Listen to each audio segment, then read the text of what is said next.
All right, fire them up!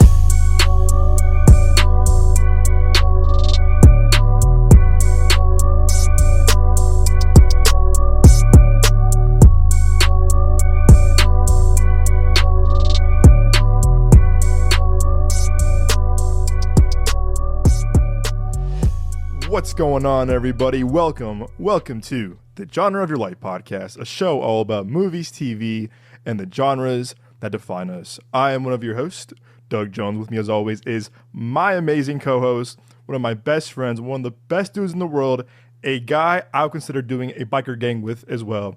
It is the one, the only, the wonderful. It is Mr. Nick Johnson. How's it going, Nick? Man, I'm doing good, man. Oh my gosh, you always make me feel so welcome. I'm doing really, really good, bro. How you doing? I'm doing all right, man. I've been better, as we all know. I've been better. But you know what, man? I'm happy to be with you, one of my best friends in the world, my movie partner for life, man. Yes, sir. It's good to be back with you. I know last week we were off last week. Guess what? We're back this week better than ever. It's going to be a good night, my friend. I can feel it. I feel it in my bones. Oh yeah, feel it deep in my soul. There's a movie quote I always love. It was like, I feel it in my loins, whatever. No, it's what's the line? I'm butchering it. It was something like that. It was, I feel it in my loin, whatever. Or there's a good quote from the other guys with Will Ferrell and Mark Wahlberg. He goes, "Do you feel it, man? Do you feel it in your balls?" He goes, "Are you sure you don't have ball cancer?" Oh my god! It always makes me laugh because it's such a fucking random, like, out there quote. But yeah. It's crazy, man. Wild references, bro. Wild indeed. Wild references. But we are back. I apologize for last week's missing of the show. I was doing something with family, friends, stuff like that. So it was on me last week. And I know Joe was supposed to be with us this week, but things got in the way. We understand. But have no fear. Yep. We are here with you all this week with a very good episode for you all of the podcast. Well, housekeeping, guys, as always, you can find the show on Spotify, Apple Podcasts, YouTube Music now. Always forget Google Podcasts now is extinct. Sorry, Google Podcasts to our few listeners that you were. You are now knock knock eviction notice. You are now at YouTube Music. So again, Apple Podcasts, Spotify, YouTube Music, Amazon Music. We also have a full audio show on our YouTube page, youtube.com/Midway Avenue Productions. Our YouTube page is really growing thanks to you all. Thank you to our very loyal fans who love our Expendables 4 reaction. Again, we said it last week, the week before, whatever, is that, hey, listen, all bad press, all press is good press.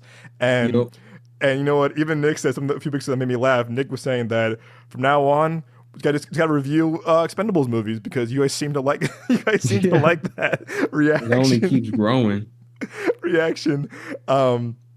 But no, thank you. We see it growing, obviously. But whether you're on Spotify, Apple Podcasts, YouTube, Amazon Music, please rate, subscribe, follow the show, share us with your friends, family friends, fellow movie fans, fellow podcast fans. We really do appreciate the support and the growth. And again, for our Apple Podcast fans, I say this every week, we really need your help getting to 200 ratings on Apple Podcasts. 200 ratings on Apple Podcasts help us get more, attention to different PR firms for screenings and interviews and events, stuff like that, more coverage for us. So again, it doesn't matter which podcast platform you're on, whatever, it means the world to us. But for our Apple Podcast fans, please help us get to 200 Apple Podcast ratings. It would mean so much to us. We see you listening to the show, we see you downloading. It would really mean a lot to us. Is rate. Whether you're liking the show, not liking the show, we just want to hear from you all. So please don't forget to rate, review, subscribe to the show. It really means a lot to us. Yes, please. And again, we're a little sneak peek right now. Me and Nick had a great meeting last Saturday. We're trying adding the video element to the podcast. Nick has some amazing ideas. I can't wait to execute, obviously, because again, I don't know much about video stuff, but I tell you what, man, this man right here, Nick Johnson, knows a lot more than I do. But we're gonna be doing this together. So look out for that little tease, as we call in the industry, little tease, a little glimpse, little glimpse.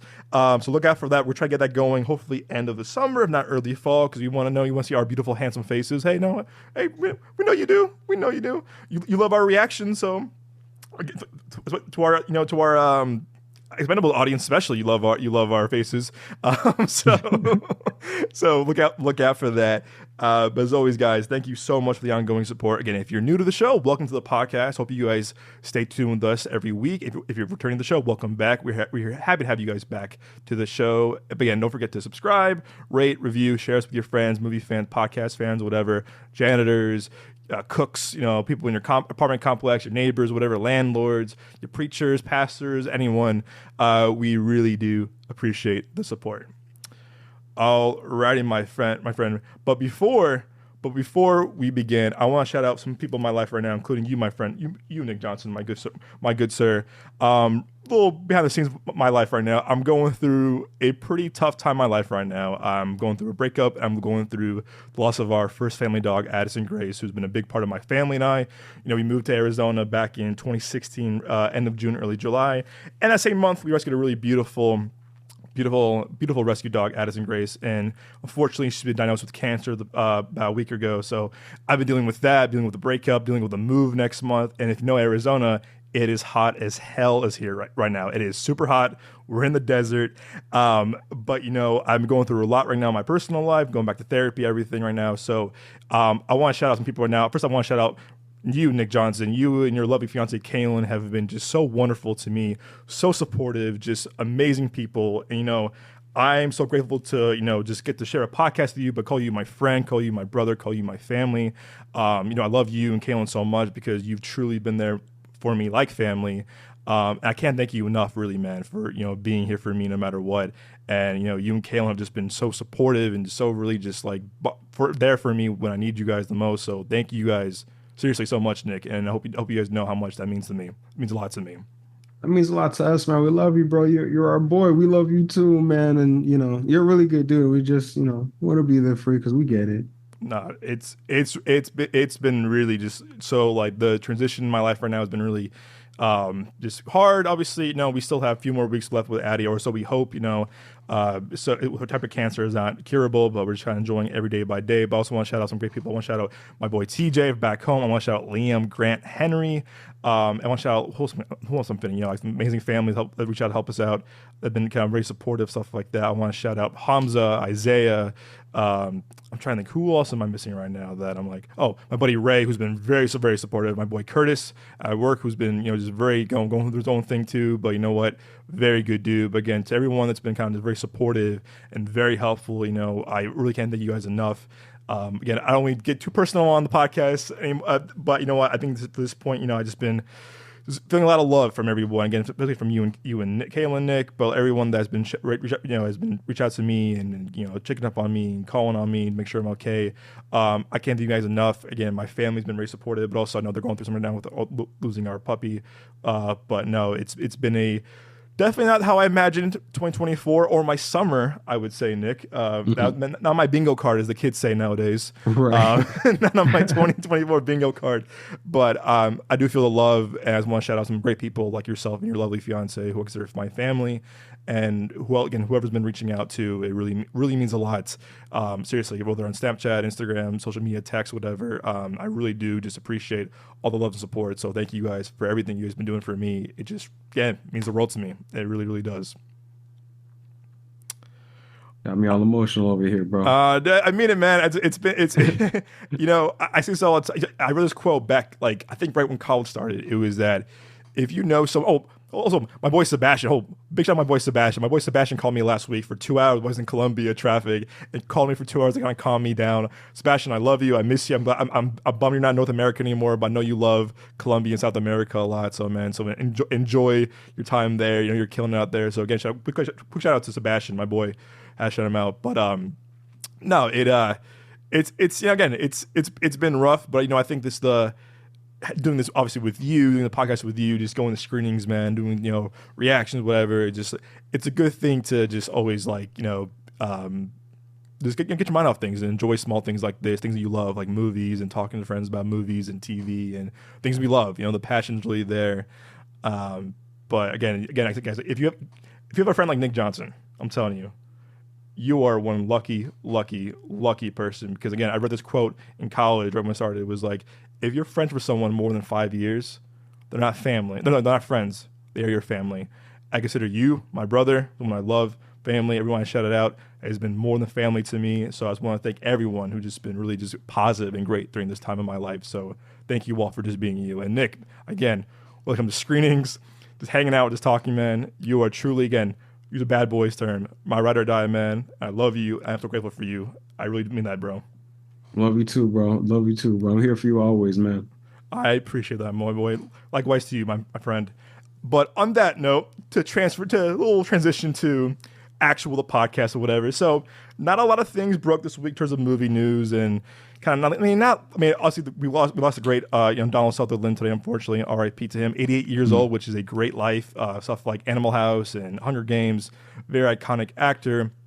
But in terms of actual box office news, the one thing that you and I were very curious about this past week, I think it broke right after we hopped off the air last week on the podcast or a week ago, was that Yann Diemage, who was attached to Blade, the second director of this plagued movie, as people have been calling it, the Mahershala Ali movie that was announced 5 years ago, Nick, 5 years ago, July 20th.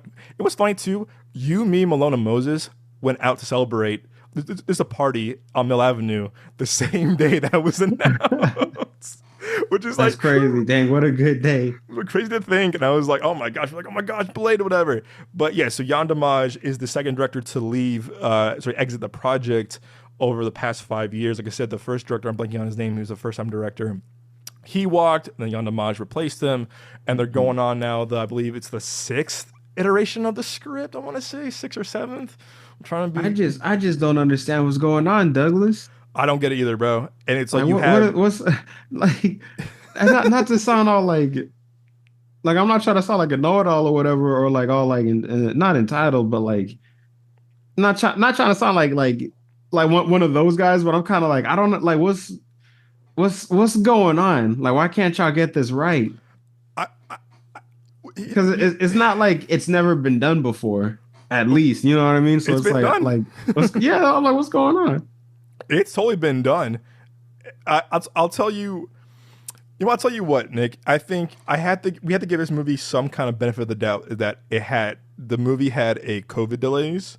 The movie had 2 strikes that I deal with.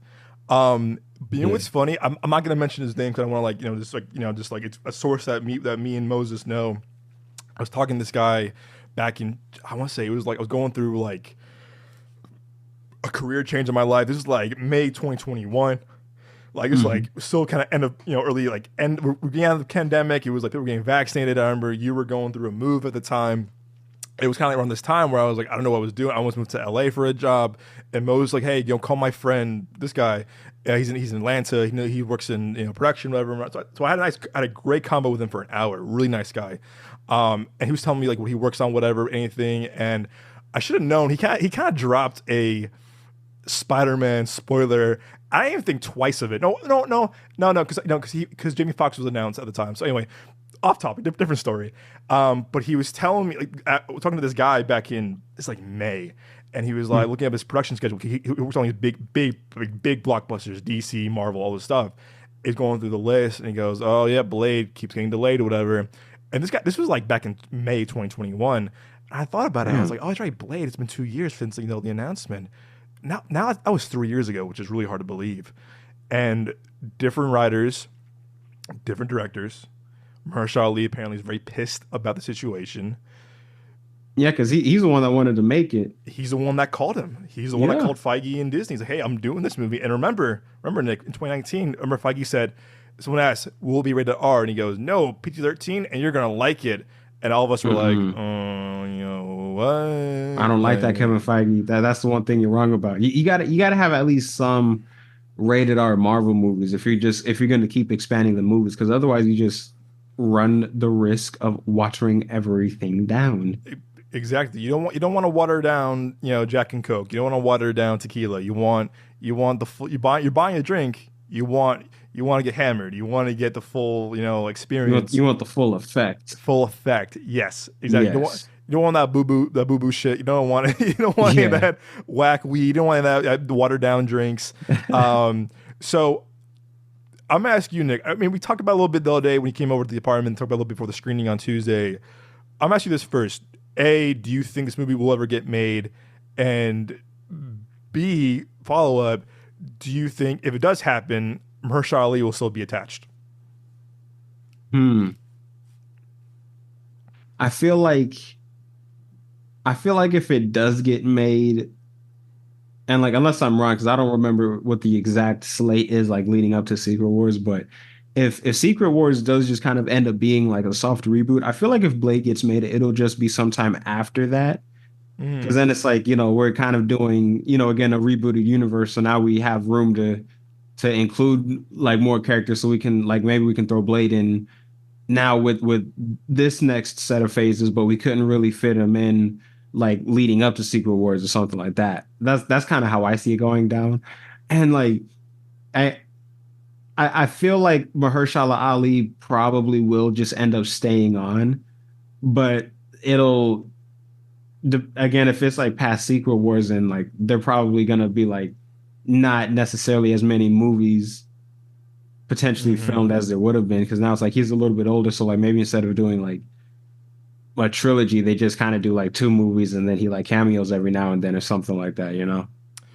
Yeah, it's unfortunate too because no, he's still, I mean, he looks great for 50. I mean, Yeah, he looks yeah, great for that's 50, true. but it has been 5 years, and he was remember his lawyer spoke out the other day, said that deal was made in 2019, and there's been no movement since, and Yeah, either I'm that's crazy. thinking that they have either like a retainer on him saying, "Can you have this deal?" Like I remember how Ezra Miller had the Flash for like so many years because he had to Oh be yeah. because he had a deal with Warner Brothers at the time, and they kind of kept him on. Remember, and then he started writing his own script, whatever. And that didn't work out, so it's just like Hmm.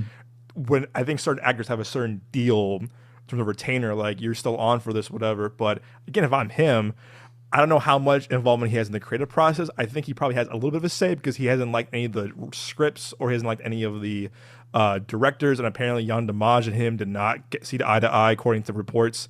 And well, what I thought was, we covered this on the podcast a couple of months ago, if not last year. That was that the idea was that when Yann Damage announced, he goes, "Nope, it's rated R." And you and I were like, oh, "Thank God." We were like, "Okay, Hmm. good, good." So you and I both thought, like, here you go. The traction is moving, the wheels are turning, it's finally happening. And then soon as last week, it was like, "Nope, he left." Yann Damage exits, whatever, and it was just like, you got to be kidding me. like, this You is can't keep unfortunate. getting away with You can't this. keep getting away with this, to quote the great Jesse Pinkman from Breaking Bad. It This is like, you and I talk about this a lot too. This is like some early 2015, like early 2010, mid 2010s WB type shit with DC. Mm. Like, you just can't get with the Flash. Rick from Mayua, who did Dope, a movie that's super Oh yeah, great. they stayed just kind of switching directors on the Flash, man. I was Remember? like, damn, are y'all gonna make this movie or what? Then it was Jonathan Goldstein from Don Francis Daly. Then it was Phil Lord, Chris Miller. 'Cause remember that was around the time when Solo was being filmed. They had That a would have been meeting, good. but it was If just Lord and Miller like, did it, that would have been dope. fun fact. Actually, do you know this? Lord and Miller they actually wrote some of the script, actually uncredited dialogue in the Oh, really? Flash, because they wrote, I think they wrote a draft, or they wrote some kind of jokes for it. But if you go to the IMDb additional crew, I'm kind of curious about this now, is that you can see like who either was like a script revisionist, a script doctor, or whatever, and you can see who else added to the script. And Hmm. Phil Lord, Chris Miller, I think a few other writers added a lot to like the script or a draft of it, so they were given some credit towards it. But then obviously Andy Muschietti got involved after it part one and part two. But it kind of worries me, man, because I feel like, if you lose Mahershala Ali, you kind of just shit the bed, and it's like you lost a great like two Yeah, and it's like, time. what are you gonna do now? Yeah, like how do you, I mean, I don't want to be like that. I mean, again, I don't think he's a bad actor, but it's kind of like how he went from Heath Ledger to Jared Leto as the Joker. Mm.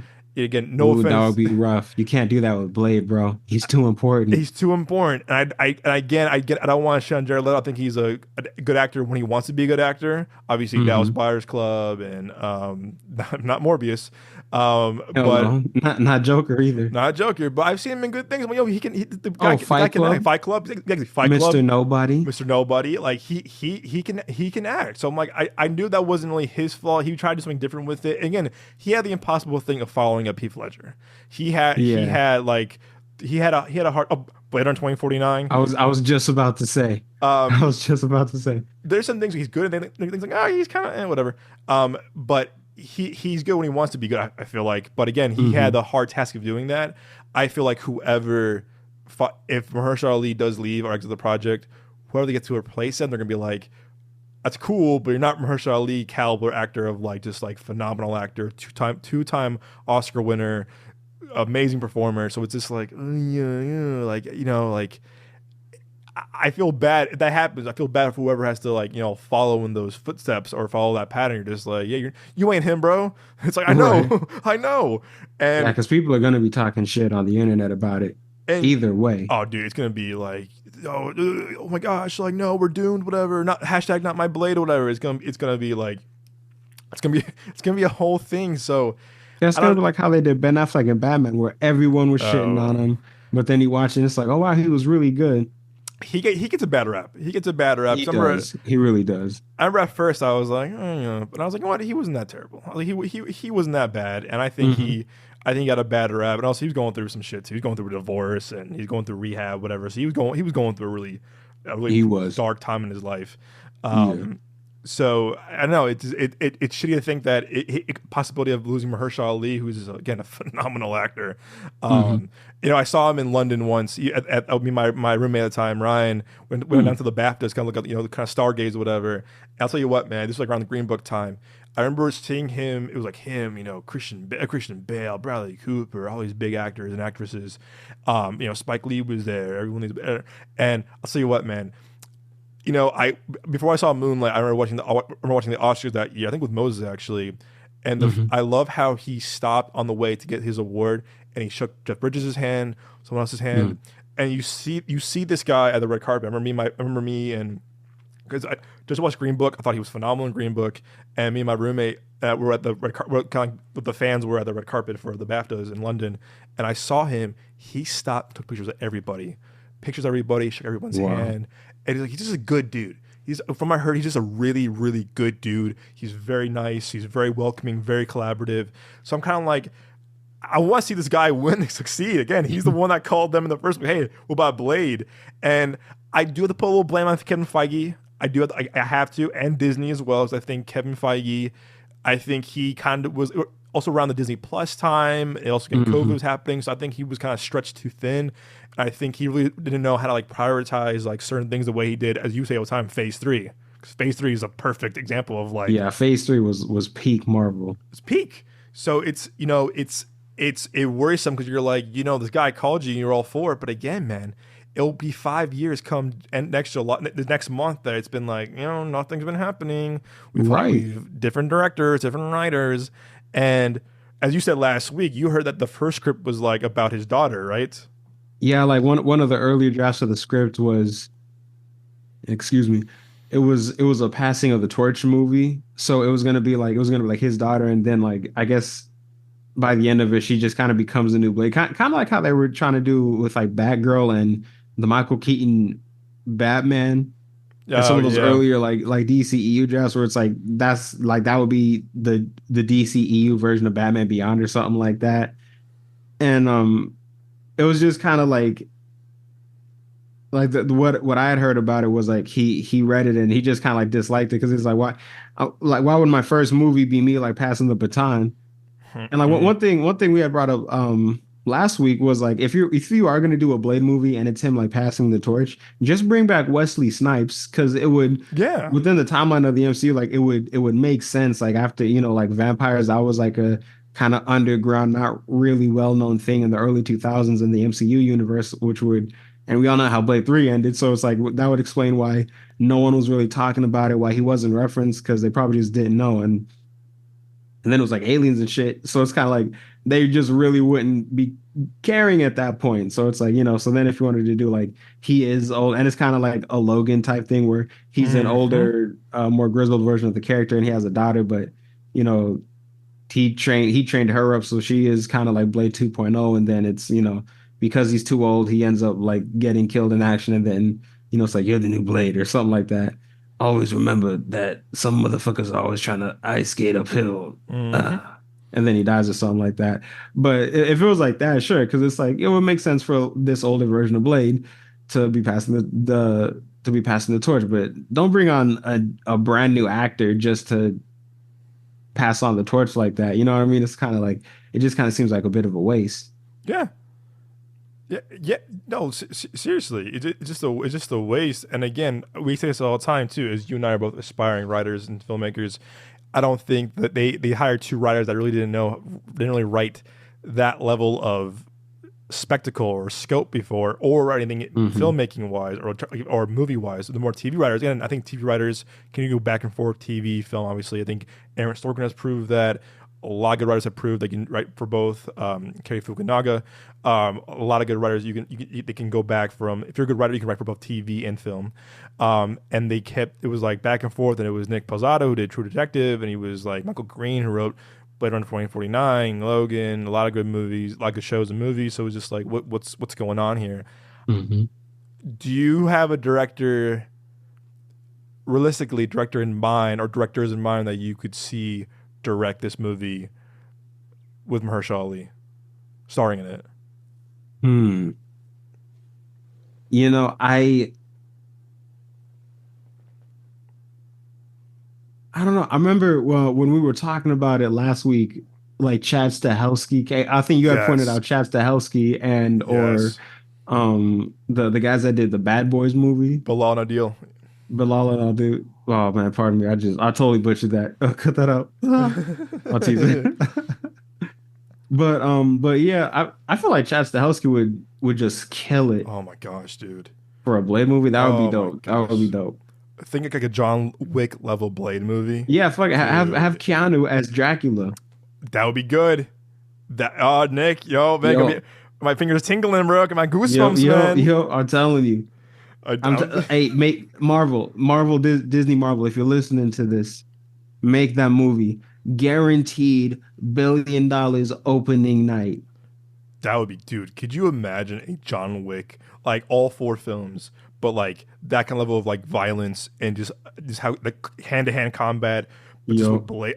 Oh, dude, I got that would be goosebumps, bro. insane. That would be insane. Goosebumps. And again, I don't want to like, I don't want because right now he was supposed to do Highlander, but I don't see that moving anytime soon. Rainbow Six with Michael B. Jordan. I know they were teaming up for that, but I got delayed because of the strikes. I remember said that. I Mm. remember said that on the Joe Rogan podcast, and then he's going to do Ghost of Tsushima, because I know Joel loves that game. I know it's a very beloved game, but if I'm him, dude, you said four amazing John Wick films are just so amazing. You produced a lot of great movies too, dude. I would 100% get Chad Stileski to do this movie because again, you got Chad who knows his action, he knows his thing. Again, he knows how to do big budget stuff. He knows how to do really Hmm. good action, but good character stuff too. Just do dude, and rated R, that would just be crazy. That would be Um, sick. That would be dope. we covered too about Bilal and Adil doing Spider Man. And listen, I'm cool with them doing Spider Mm. Man, but I kind of want to see him do Blade more because even though Spider Man is Sony and Marvel, Bilal and Adil did Miss Marvel, so they're already kind of in the family. And apparently Hmm. Kevin Feige loves them too. And if they're not booked or anything for another film, I would really do I would really do I would do them. I would do them as well because they both have proven stuff. And You'd have them do Spider-Man 4? I would have them do both because I love their camera work. Hmm. I love their camera work in Bad Boys a lot. I love their action, how they shoot action. But I could see them doing Blade instead of Spider Man because again, Hmm. right now they're in a good spot. They did Bad Boys at Sony, two movies, and they done Miss Marvel with Marvel and Disney, whatever. So they're both in good terms with both studios. I think Sony really wants them to do Spider Man, but at the same time, how big of a Spider-Man fan are they? You know, Hmm. John Watts was a Spider-Man fan, and you can tell. Like he loves that character. Yeah. Are they more Blade You fan? shouldn't make the movie if you don't care about the characters. Exactly. And I think that's what happened with the Blade movies because they haven't found someone that loves his character. They haven't found That's that a one good yet. point. Is Bilal and Adil Spider-Man more Blade fans than Spider-Man fans, or vice versa?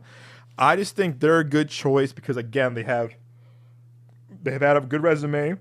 Yeah. Kevin Feige loves them a lot. Kevin Feige has praised them. They said it before how like when they got fired from Batgirl, that Kevin Feige kind of called them to make sure they're okay or whatever. So they have a good relationship with Kevin Feige and Disney and Marvel. I would get those guys. In a perfect world, too, one of my favorite filmmakers, top 5 ever of all time, is Antoine Fuqua. I love Antoine Fuqua so That'd be much. dope. I think he's directed some of my favorite movies of all time. He's directed Training Day, one of my top 10 movies of all time. He's made stuff like the Mag 7 remake, The Guilty, a lot, like really a lot of good Shooter, a lot of good movies. What's the one I'm thinking of? Speaking of was Brooklyn's Finest his too? I think so. Let me look it up real quick. I think that was his. Because that movie was dope. Dang. Nah, he would kill it. That would be dope. So yeah, that would be so Anton good. Fuqua has worked with Ethan Hawke, Wesley Snipes, Don Cheadle, Richard Gere, and Brooklyn's Finest, a very underrated movie. Oh shit, yeah.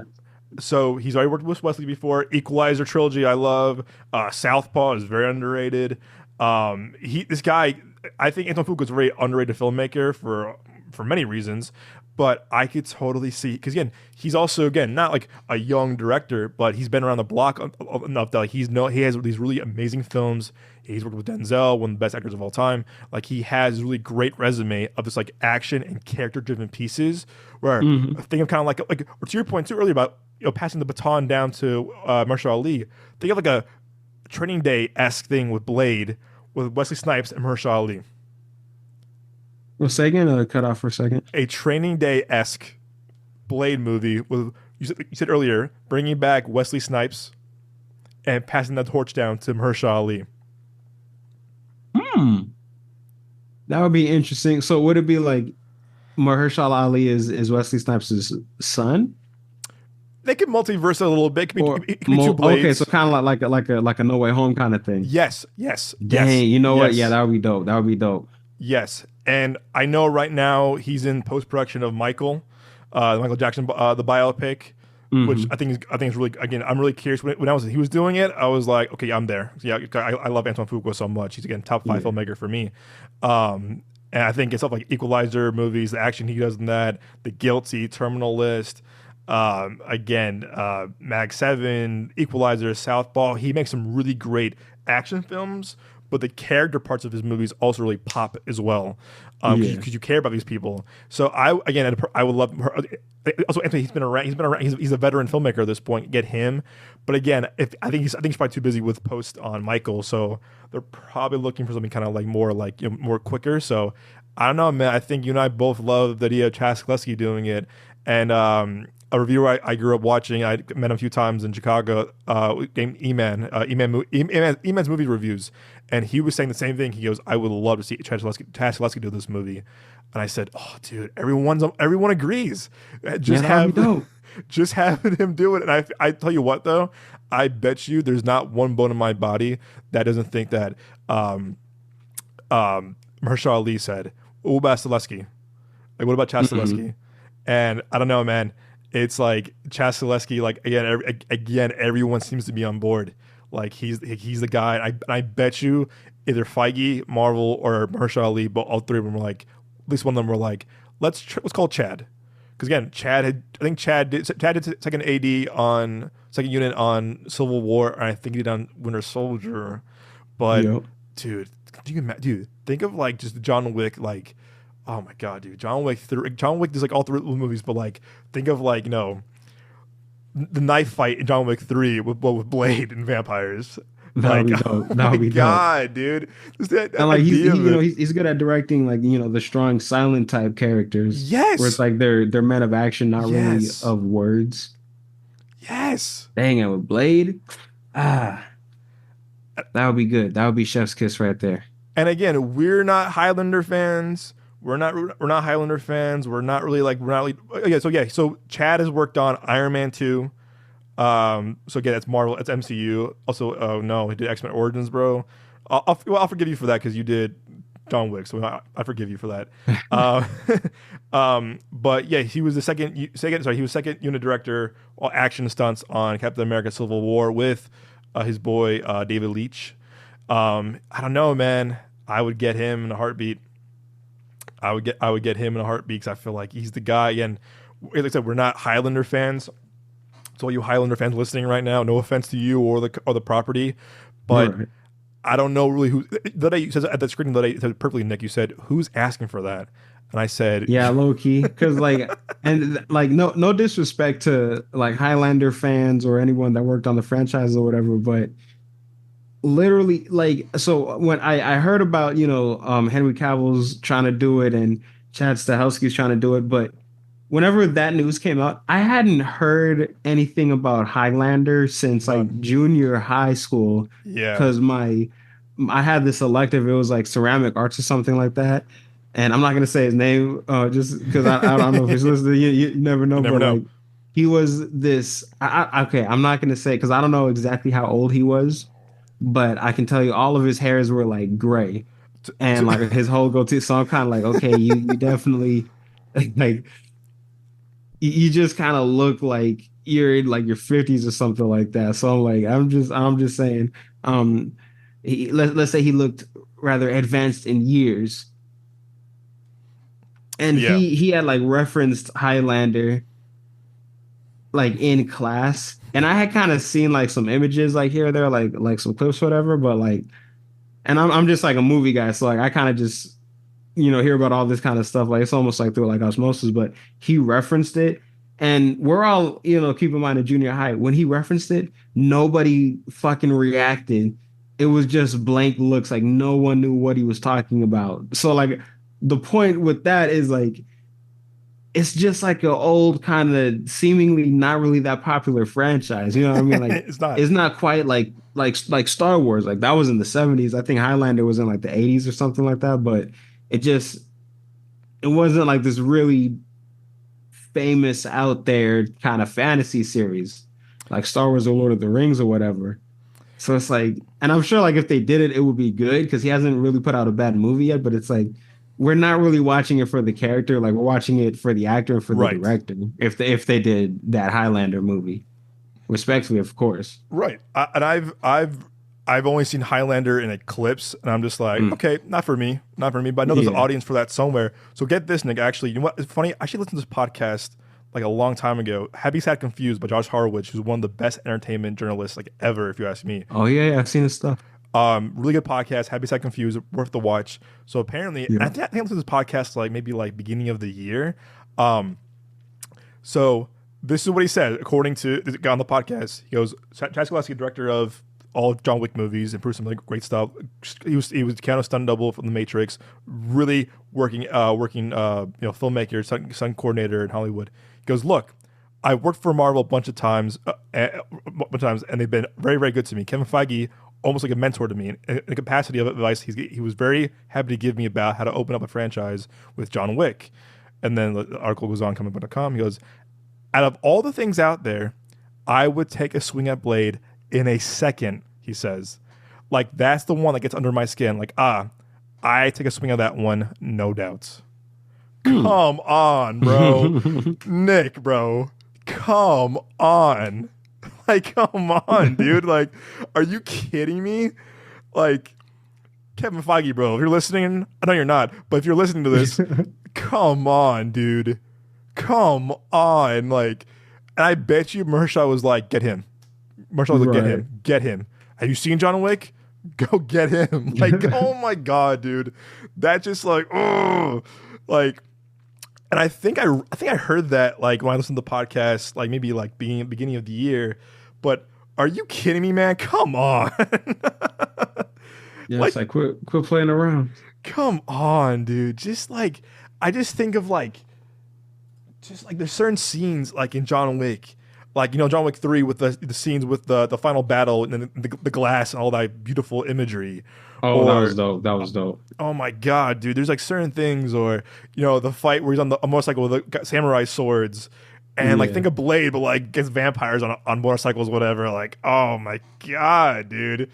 Oh man, talk about a wet dream. For real. But like I'm kind of wondering like it kind of seems like a match made in heaven. So Yes, if thank that is you. what's going on, like why hasn't Feige like acted on it? I'm wondering if Stahelski is asking for like crazy numbers and Feige's like, oh, we just can't really give it to you like that. I could see both sides. I don't think he would, because again, John Wick, I guess the highest budget they had was like 100 mil. So I think Hmm. Chad knows, like, he knows what he's like capable of. But Okay, again, good point. but you're not wrong. I just think it's more of just like I think it's more like a Disney. I think, again, I don't sound like, to pull Joel, and his hate for Mm. Disney, but like I think it's more of like a Disney thing. I was like, it's not even our brand of John Wick, but like just like imagine the possibilities of having a John Wick-ass Blade movie that's so fucking badass. And it's That that would be dope. And oh I feel like since they're doing like Deadpool and Wolverine, they should be okay with the Chad Stahelski R-rated Blade movie. you would Because like that, yeah. you can't only make R-rated Deadpool movies. Like if you let Deadpool have R-rated movies, I feel like you should let the other characters have R-rated movies. Like the characters that would really need an R rating to do the Has to be character and the Blade. story justice. Like not just don't just start throwing an R rating on every movie, but like only do it for the characters that really need it. But I it agree. it, it, it kind of seems like a Blade movie would need it. Dude, I don't want to see no boo boo like Disney Channel Blade, like Oh my god, no, water that'd be guns and shit. bro. No, I'm out. Little Like I'm cheetah girl out. soundtrack. Yeah, oh, bro, I had to walk out of that theater, bro. I'm like, we're walking out. Where you going? I'm walking out. That would be insane, bro. Well, Mm-mm. I don't know if you heard the news today. I think yesterday, and I'm not surprised by this, but I'm kind of like, where is that? No, I think just like during COVID too, it was like a lot of different writers during Deadpool 3 at the time before it was Deadpool Hmm. Wolverine, and it was like they brought back Red Reese and Paul Wernick who wrote the first two with Ryan Reynolds, and they said that Disney gave us no notes, but apparently that wasn't true. Where Kevin Feige said, yeah, no drug use in our movies, and I'm like. Oh, Kevin Feige said no drug use in our movie. So, like, how a lot of cocaine jokes in yeah. Deadpool 1 and 2. Like, there's a great joke where it was like, the first one, it was like Blind Al. He was like, he goes, I know there's an 8 ball in here somewhere, a bag of cocaine, where like, go look finding it. It's next, it's like cocaine somewhere in the house next to the cure for blindness. Oh my god. And then he walks out, and T.J. Miller goes, "You want to get fucked up?" So and also in the second one where like spoiler for Deadpool 2 is it's been 6 years where after Vanessa dies originally before the multiverse thing where he goes like, I'm just in the pain of sorrow, man, and he has a mask on, he puts a bag of cocaine in his mask, he just hits himself in the face with it. That was an insane visual because it just sounded like so hard, like it sounded damn near painful, but it's like, damn, what a way to do it though. It's, Something kind of iconic and memorable about it. It's pretty baller. You're absolutely right. It's Yeah. pretty baller. So I just feel like, okay, but anyway, so he was like no drug use, but again they make fun of it in the trailer. Was like what Blind Al goes, "You want to get fucked up?" She was like, "Because I can't. You want to get like force bump or white girl wasted or you want to build Yeah. a snowman?" He They goes, had all the nicknames for it it. was so funny. He goes, "I can't. I wish, but I can't." So that was because Feige said no drug use in their movies, and I'm like, okay, whatever. But Yeah, I feel like that's a fair trade-off yeah, because it's still rated R. it's still rated R. We're getting the violence, we're getting the jokes, getting the foul language, whatever. So, but with Blade, to your point though, is just like they shouldn't be stingy with it because they know the character. Again, they bought this character for a reason, so you know what he's capable of. You can't water it down and be like, oh, this is me some Cheetah Girls ass soundtrack, or we're all in this looking ass High School Musical type Right. shit. Like you don't want to see that. No one wants to see a watered down version. So I just hope they stop fucking around and just lock it down, man. Because then remember Jordan Peele was rumored, but again, he's doing his own thing at Universal for 2026. So yeah, that. I think you and I both know we're like that's not right. I'm probably not gonna because he's not interested in doing that. Like he's not, and it's clear he wants to keep doing his own thing, original stuff on his level.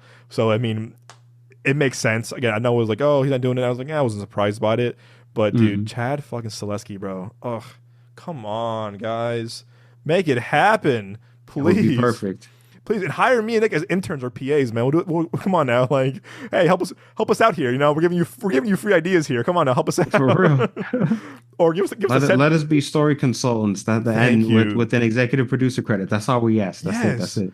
Or give us a set visit at least. Come fly us down to Atlanta, man. Help us out here. Come on now. Let's make it happen. But I think to conclude this, they need to have a somewhat seasoned veteran director. I would just bring the team from John Wick, the writers, Derek Kolstad, and the co-writers of John Wick's 1, 2, 3, and 4. Because why not? I'll throw this out there, and I know he's kind of already doing this with Michael B. Jordan, but I mean, shit, Ryan Coogler, that'd be a good choice. Ryan Coogler would be a great choice. Ryan Coogler to me can do no wrong. I think he's just the director of our generation personally. Yeah. I can't wait to go see his vampire movie, Michael B. Jordan. That's going to be a day one for us. No Yes, doubt. sir. I can't wait for that. You already know. I can't wait for that. He's a guy too. I remember my dad and I went to a Q&A with him for Creed back Wow. in like 8 years ago. No, almost 10 years ago. Nice dude. Such a nice dude. Such a nice guy. Was very patient. I remember taking pictures, Q&A, whatever. And again, I tell the story all the time is that I remember that Q&A happened. And then someone said, "How about Black Panther?" He goes, "I don't know, we'll see." And the next day or 2 days later, he goes, "Ryan Coogler doing Black Panther," and I was like, "Well, look at that!" I was like, "Ain't that some shit?" Oh yeah, in a heartbeat, I would have him in a heartbeat. But I think he wants to do like non-Marvel stuff for a while, which again we can respect that. 'Cause, he was in Black Panther for so like many years, and Yeah. dealing with the loss of Chadwick Boseman is just like it's a lot. So. Yeah. I would see it though. I would see it though. But guys, what do you think? Let us know in the comments and the reviews. Who would you get to do a Blade movie? Is it Chaz Kaleski? Is it Bilal Nadia or someone else? Who would you get? Let us know in the comments and the review part of the podcast or YouTube section of this episode. All righty, my friends. So this week's review portion of the show, this week we have The Bikeriders hitting theaters right now, a movie that, speaking of Disney and 20th Century Fox, or sorry, studios, I should say, The Bikeriders was supposed to come out Christmas of last year. I remember seeing the trailer for it, like before this, saw the creator, and I was like, huh, interesting. I have Tom Hardy, Austin Butler. He's growing on me a little bit. Jodie Comer, I think, is a good actress. And I was like, okay.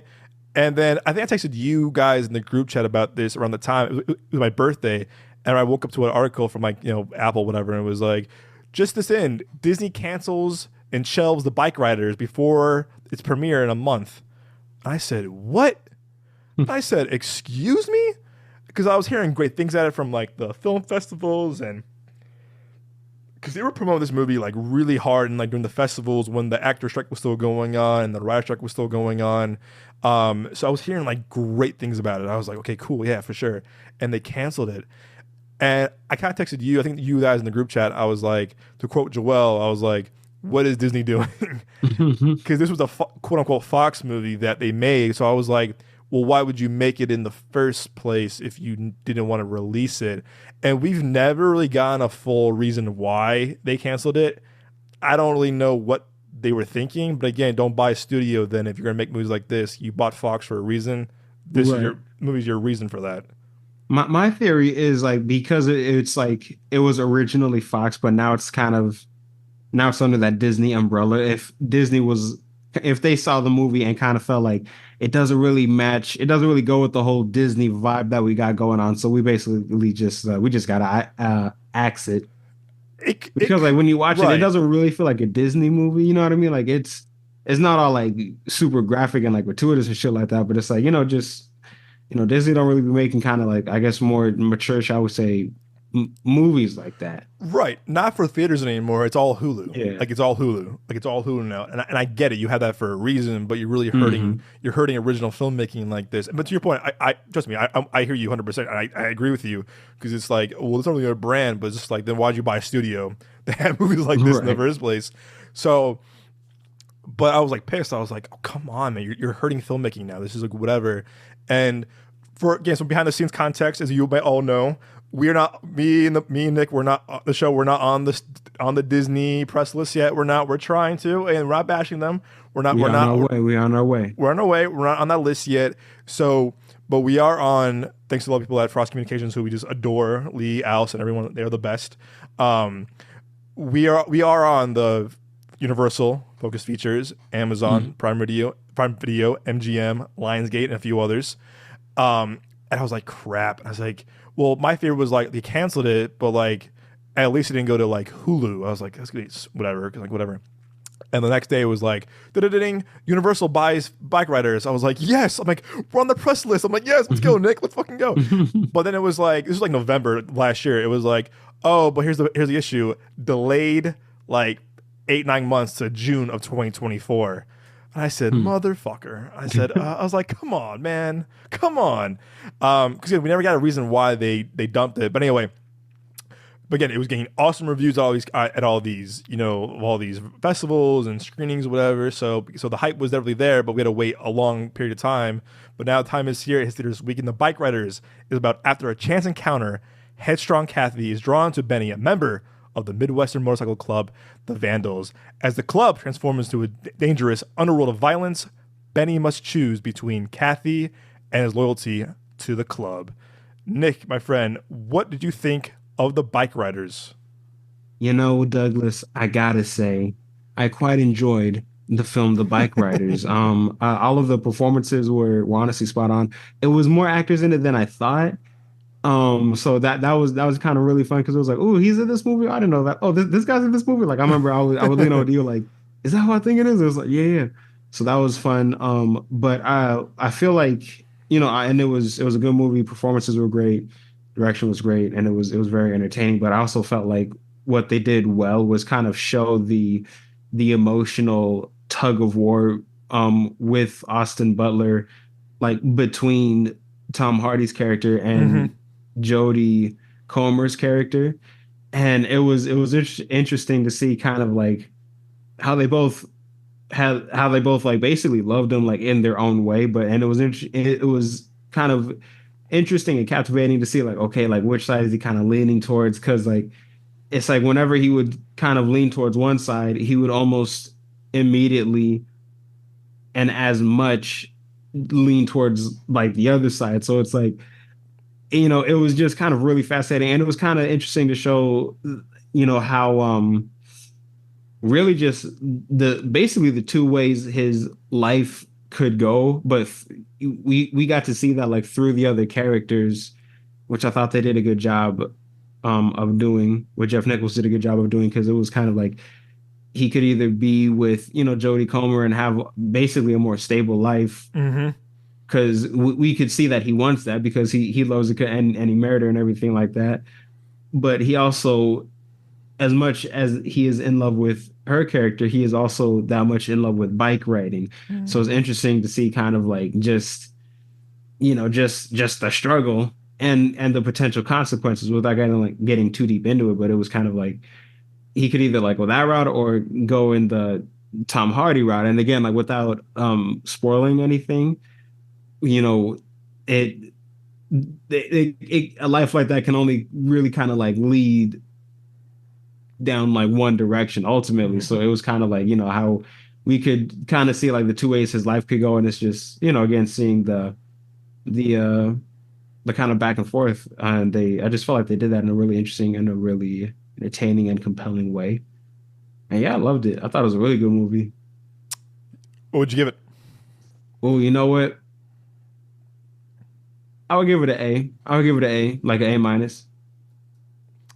Yeah, I'm right there with you. This is a really solid movie. Like again, I was hearing good things about. We heard good things about it, and again, I'm really glad. I get a lot of props to Focus Features and Universal for buying this movie because again, I think this movie was canceled or shelved or put on Hulu, it wouldn't be the same like effect. This movie's great. Jeff Nichols, who I'm not too familiar with. It's not, I know people love the movie Mud or Take Shelter or Midnight Special. They're all on my list. I'll watch them one day, I promise. I remember like when Mud came out, like we were like in like 8th grade, Nick, and I remember like people were like, "Yo, man, you love movies? You gotta watch Mud." And I was like, "Okay." And I haven't watched it, and it's been on a list for like 10 years. I'm kind of embarrassed by that. It's been on my list for that long too. I'm you like, too, right? Because it looked kind of interesting, but I think I just didn't really initially get it. Same So I here. didn't really like look that much into it. But you said he did Take Shelter with, was that also with Michael Shannon and Jessica Chastain? I want to say that is yes, sir. Yeah, yes, Oh, sir. because I saw that movie. I thought that was a really good one. That's also on my Take Shelter, uh, Mud, Midnight Special. I remember when Midnight Special. I think we were in high school or college. And I remember like, Which one was Midnight Special? we were in. I think we were in high school still. Michael Shannon, Joel Egerton, Kristen Dunst, Adam Driver, the kid Jada Martell, who's one of the kid losers from the It movies. A father and son go on the run, pursued by the government, and a cult drawn to this the child's special powers. I do not remember that at all. Wow, that sounds really interesting, actually. It was a studio. I remember like it was a Warner Brothers movie. I remember this was like around the time. I remember this kind of pretty well because I remember around the time because I think King came out where so it was like this was like our like end of our like senior year of high school. So we were like about to graduate high school, basically go to college. It was around the time where studios were experimenting, quote unquote, with like like day and day release on like, VOD before streaming was streaming. And I remember like a critic I used to listen to back in Chicago like loved this movie. Like, oh my god, this movie is fucking great. And I was like, cool, I'll watch it eventually. And I never watched it, but I remember like people just like loving this movie the way they did. They loved Mud. So again, from what I've heard, very talented filmmaker. Very you like Take Shelter, like really praised filmmaker. All I remember is that when I saw A Quiet Place Part 2, right when COVID was getting better, I was watching a live stream of like J.J. Abrams and Krasinski talking about the movie. He goes, "Who's doing Part 3?" And Krasinski, well, he was like, Krasinski was like, "Well, I'm proud to announce I'm not doing it." And I was like, and people were like, "Oh," but he's like, Jeff Nichols, great filmmaker. We're announcing it right now, whatever. And then what I think what happened, I told you this on the screening on Tuesday, was that I think that got morphed into a prequel, which became now A Quiet Place Day One, which comes out next week. So that happened there. So, and I think the interview was like with Nichols. He was saying that it wasn't for me. I had an idea, but it was a good fit. So again, no one to quit, whatever. So but anyway, so I was not knowing his filmmaking, I was very impressed with this movie for many reasons. But first off, it felt like a Scorsese light movie. You know what I'm saying? Like it's a mix of like Goodfellas with Sons of Anarchy, and I never watched that show. I watched a few episodes, here and there. But I wasn't familiar with that show as much. But from the vibe I was getting from it, it was kind of like Sons of Anarchy, but like very Scorsese-esque, like Goodfellas, Mean Streets, the Casino kind of vibe. And to your point earlier, the whole like love connection of this movie we walked out of the theater, I was like, oh, good point, Nick. You're right. The love triangle between Tom Hardy, Austin Butler, and Jodie Comer. Because when I watched this, I was like, it reminds me of like how in Goodfellas, one of my top 5 favorites of all time was that Ray Liotta was so obsessed with becoming a gangster. Like he wanted to be a gangster. He wanted a life so much. But guess what? But he had a love triangle between him, his wife Karen, and Robert De Niro's character. So it was just like, oh. So when you said that, I was like, fuck, you're right, because that's a similarity between Goodfellas and this. So it was very Scorsese light, very violent. It's very dark. It's very rebellious, but also very charming at the same time too. And you said too, Nick, I was very surprised at the cast. You're like, oh shit, yeah, this person's in, this person's in it, this person's in it. You're like, oh look, that's so and so, whatever. And I think the cast works really good because even though there's some smaller supporting roles, everyone plays a big part into this biker gang culture. And again, the movie's set in the 60s, like late 60s, early 70s, and like the vibe of it all was very kind of just like, this was the time, like biker gangs were the people, they were the outlaws, they were dangerous, and that really works for like the vibe of the movie. And I told you this at the screen, too, to Lee as well, I was saying that this movie is it's a cool vibe. It's a very cool movie, has a really cool vibe. Like you want to be part of the gang, you want to be part of the crew, whatever. You kind of want to be part of these guys, get to know them, whatever. And it's like you kind of it's a whole exploration of like the brotherhood of this biker gangs, the up and downs or whatever, but explores kind of like how dark it gets. Because like at first, again, they weren't the best dudes. They weren't the best dudes. They're all kind of grimy and greasy. They're kind of sleazeballs. They're kind of womanizers. They're kind of just like douchebags. But like they weren't the way they were as the movie progresses, and everyone says too, like, what's coming to this culture? Why is it getting more and more dangerous? The more people that are joining this gang, or the younger crew are getting more and more out of hand. So I love how it showed the whole progression of like how it started from it, and how it went of just like, oh my god, like this shit's fucked up. Like, what are y'all doing? And it showed too, like Jodie Comer's character sees it, Austin Butler sees it. It's like this is not why I joined the club. Even Tom Hardy, who's the president who founded the Vandals in Chicago, this isn't what we had in mind. But like it shows how out of control it got, out of their reach, out of their control. It was like, this is what we had in mind. Yes, we weren't good people. We were fighters. We were rebellious. We were violent, but we didn't want to be this level of like fucking psychotic. And it shows really well. I thought the script was great because it was very Scorsese-esque, great dialogue, great narration, really great character development through. And again, hot take, I think this might be, I said in our theater reaction, and I'll say this now, I think this might be one of Tom Hardy's best performances, because I was watching this, I was like, man, no offense to Venom, no offense to like Taboo and other things he's done the past couple of years, I really think, like, I haven't seen him perform this way since like The Revenant, where I was like, whoa. Oh, wow. Like, yeah. I heard that Al Capone movie was terrible by Josh Trank. You ever see that movie? No, but I heard about it. Oh my god! I remember I think Joel watched it. And I think I watched clips of it, and I said, "What the fuck is this?" I was like, and I think Josh Trank, as we both say, I got a bad rap and got kind of fucked over because of Fantastic Four. Because you and I Yeah. both love Chronicles so much. Yeah, that Um, movie. Oh, what a gem. so fucking Chronicles, so good. But I don't blame him for that as much. I think he got kind of like screwed over because he was a young filmmaker, kind of very ambitious for the time. Um, but Tom Hardy, I have seen Tom Hardy on this caliber in a very, very long time, and I was like, you kind of forget. You're like, this dude is a good fucking actor. And again, Hmm. I haven't seen Peaky Blinders, I haven't seen Taboo, I haven't seen all the stuff he's done in between The Revenant and now. But again, you and I both like Venom. It's fun. They're fun movies, but it's like that isn't really his best like performance. Like Right. he's having fun. He's doing the Venom voice, Eddie and Venom. Yeah. Like, That's good, bro. That was dope. Eddie, like stuff like that. Like he can do that kind of stuff, but like that isn't really kind of like level of like his caliber, like Bane or again. I don't want to shit on Mad Max, but Mad Max, he didn't really talk much in that movie. He kind of goes, yeah, kind of grunts, or give me that. Hmm. So, like, again, Dunkirk, he was good, but doesn't say much. He's in the plane most of all the movie. So, like, he goes, all right, I'm on it.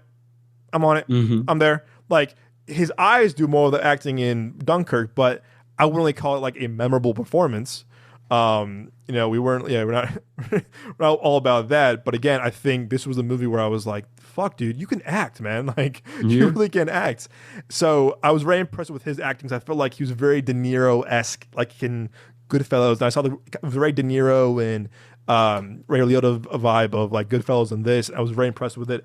But I will say, I think the movie could have benefited from a longer runtime because I wanted to kind of see more. I kind of thought the ending was a bit rushed, just a little bit, because no spoilers, obviously, because when things happen, it was just like a certain character that you and I both saw multiple times. We were like, okay, that was introduced, but like really like X, Y, and Z. How do we get from here to there? And also then like a character kind of goes away for a little bit and like not really kind of shown what happened in between that time, except for that one scene. So like I wouldn't have mind more time with them.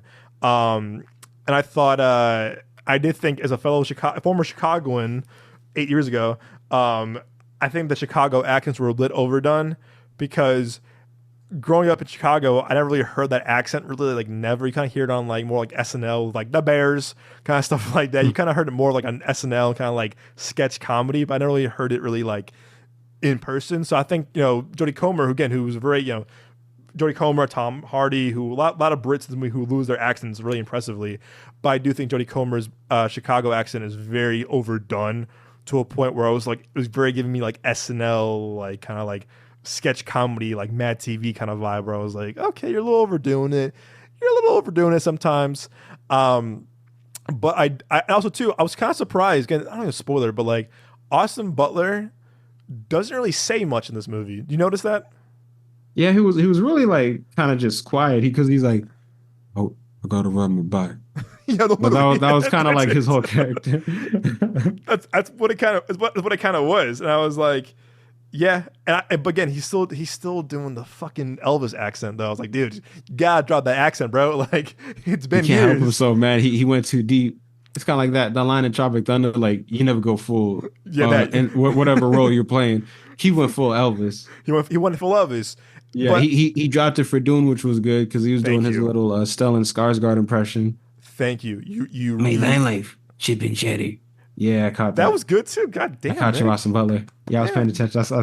I saw what you did. Because I remember I said in our after the reaction for Dune 2, I was like, thank God he's not doing the Elvis voice in space. I would have been Yeah. so, I would have If been he had like, an I'm Elvis out. voice, bro, that wouldn't work. Yeah, and you know what I was thinking about today? Because I was thinking about Dune Part Two. Like, what if like in the Dave Bautista's character, what if instead of getting him, they casted Tom Hardy?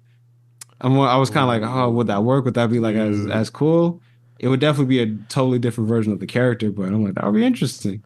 I wouldn't have minded. I don't think Tom would have taken a role like that though. I think he's kind of Mm, more like I want like top billing.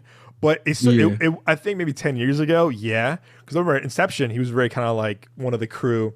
Hmm. But I think where he's now as a caliber as an actor, his level right now, probably not. Okay. Um, but I guess I could see it though. I think Denis and him. I would love to see him and Denis do a collaboration. I want to see Tarantino and Tom Hardy do a collaboration. Like, there's a lot of time. I think Tom Hardy's a really good actor. And I think you kind of forget it because I think Venom kind of is like very like not divisive, but it's kind of like hit or miss. But again, you think of like stuff like again, we'll do our top 5 Tom Hardy movies after this. But like think of his career, just like there some hits. There were some hits, Yeah. and he really knows how. He's a good actor. I think he gets a little bad rap because of like he's very kind of like he goes full serious, whatever. But again, I've heard good things about the guy, and again, like he seemed like kind of like very kind of just like he's into his like roles and performances. And watching this, I was like, dude, you're a fucking good actor. Why are you doing shit like Capone?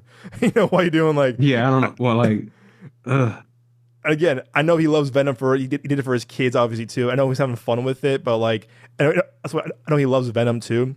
Venom, the character as well, but like, it's good to see him in like stuff like this where you're just like, dude, you're an Oscar level actor. Like, keep doing shit like this. You'll get there one day. But yeah, I was very impressed with this movie. I was very impressed. Again, I thought Jeff Nichols did a phenomenal job. Definitely, guy I'm looking forward to seeing more of his films. Going to go back and watch Mud and was the one I just said with Michael Shannon. Take Shelter. Take Shelter.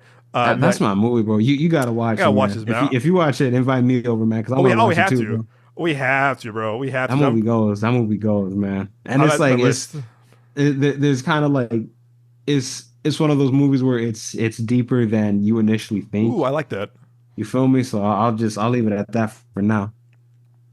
He did a movie came out. We were in college called Loving with Joel Edgerton and Ruth Negga. Oh yeah, he did that. Yeah. Oh, okay, wow. I saw the trailer for it. I didn't watch it because I saw Ruth Negga on that show, Preacher. It was Preacher. That's right. Yeah. So that was kind of like I was like, oh, that's her from Preacher. And Joel Edgerton, I recognize from because I initially saw him in Warrior. And I know we'll get to this on our top 5, but I've never seen Warrior, believe it or not. Oh man! I know, dude. Alert. I know. I'll say, but oh man! Oh wow! I know everyone loves that movie. I know you love it. I know Joel loves it. I know all our friends in college and high school love that movie. All these film fans love that movie. I know it's Gavin O'Connor, who I love his work. So I'm so like mad at myself that I own that movie too on Blu-ray, and I've yet to see it. Because I'm so mad at myself. I got it on DVD. I was about to say we should just link up and watch that too. Do a little double feature. I would love to. I think again, I've heard amazing. Again, I love Tom Hardy. I love Joel Edgerton. I love Gavin O'Connor. So I'm definitely there. But I think definitely see the Bikeriders. Because I'm really happy that Focus Features Universal bought this movie to give it a full theatrical release. This could have been a Peacock. This could have been like, you know what? Yeah, we bought it. We'll put it on Peacock. We'll put it on whatever. No, I'm really, really glad that Universal and Focus just like believe in this movie and give it a theatrical release. So go see it this weekend. It was funny too in our crowd too. Like, also, I love that opening shot so much. The opening shot of Austin Butler in a bar, and it reminded me right out of Goodfellas. And I was like, oh, okay, I'm into this now. Because you got. I think nowadays your opening scene has to set the mood. You got to set the mood and the vibe of the movie, what it is. And when the opening scene happened, I said, oh yeah, this is like Scorsese-esque right way. The camera work, the cinematography, how it was shot, very kind of grainy at times. I said, oh yeah, I definitely liked this a lot. Oh, one thing I didn't like, and I'll say this too, and that's not spoiler free, obviously. There's a character that almost has a really traumatic experience, and I don't care who you think you are, but like if that happened to me or vice versa, I would not get back with that person. And that's the scene at the party when someone leaves. That scene, right? And I was like, I don't care if it's like, you're the most handsome, most beautiful person in the world. You did that to me. You'll never see me again. I'm on that bike, bro. I'm getting the fuck out of town. Like you'll never see me again. Like hell to the no. And that's why I was like, we're not doing this. And I guess too, again, we kind of both say, oh, it's a guy it's Mike Feist who was in Challengers. I didn't think. I mean, I get why he was there because because again, the movie's based loosely inspired by this book and a book about photos and audio recordings from this time, but this biker gang. but he didn't really add anything to the movie. I felt I was kind of like, okay, he was cool, he was there, but I wasn't Yeah, like like, it's cool that it was the actor, but he didn't like you low-key could have got like anyone to play him. You could have got what like Tim Blake Nelson to play this guy or something. right. It could have just been like a one thing, okay, you interviewed or whatever. It didn't have to be there, kind of Yeah. like Was throughout the like, did you entire really, film. really need this particular actor? Thank you, yeah, because like the movie takes place in like the late, like the mid late '60s, and then kind of jumps a little bit to in the '70s, and he's still Yeah. there. You're like, bro, why you still there, man? That was like years ago. Like, Right. bro, How much are you trying to find out here? right. You're a journalist, bro. Find a different story, man. You live in Chicago. Find a different story. Whatever. But yeah, I'm with I you. do wonder why he was so fascinated Yeah, with thank you, this club, shall we say? thank you. And they never really explained that. They never really explained that. And I think it could have benefited from saying like, yeah, he was this because of this reason, or this because like here's why. It's kind of just he was kind of there, kind of like honestly, kind of like a school newspaper. I felt like here's the yearbook, Yeah. like it was giving like school like high school yearbook kind of like vibe. Hmm. But again, I think again, still see in theaters. I'm giving this like a 8.5 out of 10. I think it's a really solid movie. Again, I thought about it more yesterday on the when I was with my family right up to Payson, and I was like, Hmm. man, you know what? Just the vibe of the movie, and I thought Tom Hardy did a great job, and just the way things kind of progressed, where I was like, oh shit, that's right, kind of happened. So, I'm very impressed with this movie. Go see it. 8.5 out of 10 for me. You get A minus, correct? You said Yep, A A minus for minus. me.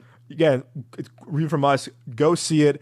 Like I said, it was really funny too when Austin Butler shows up in a certain bar scene. The women in our crowd went crazy. Yeah, it was like one lady right behind us, like I forget exactly how, but like it was like a scream or something like that. I was like, oh my gosh. No, right. It was like we were clapping.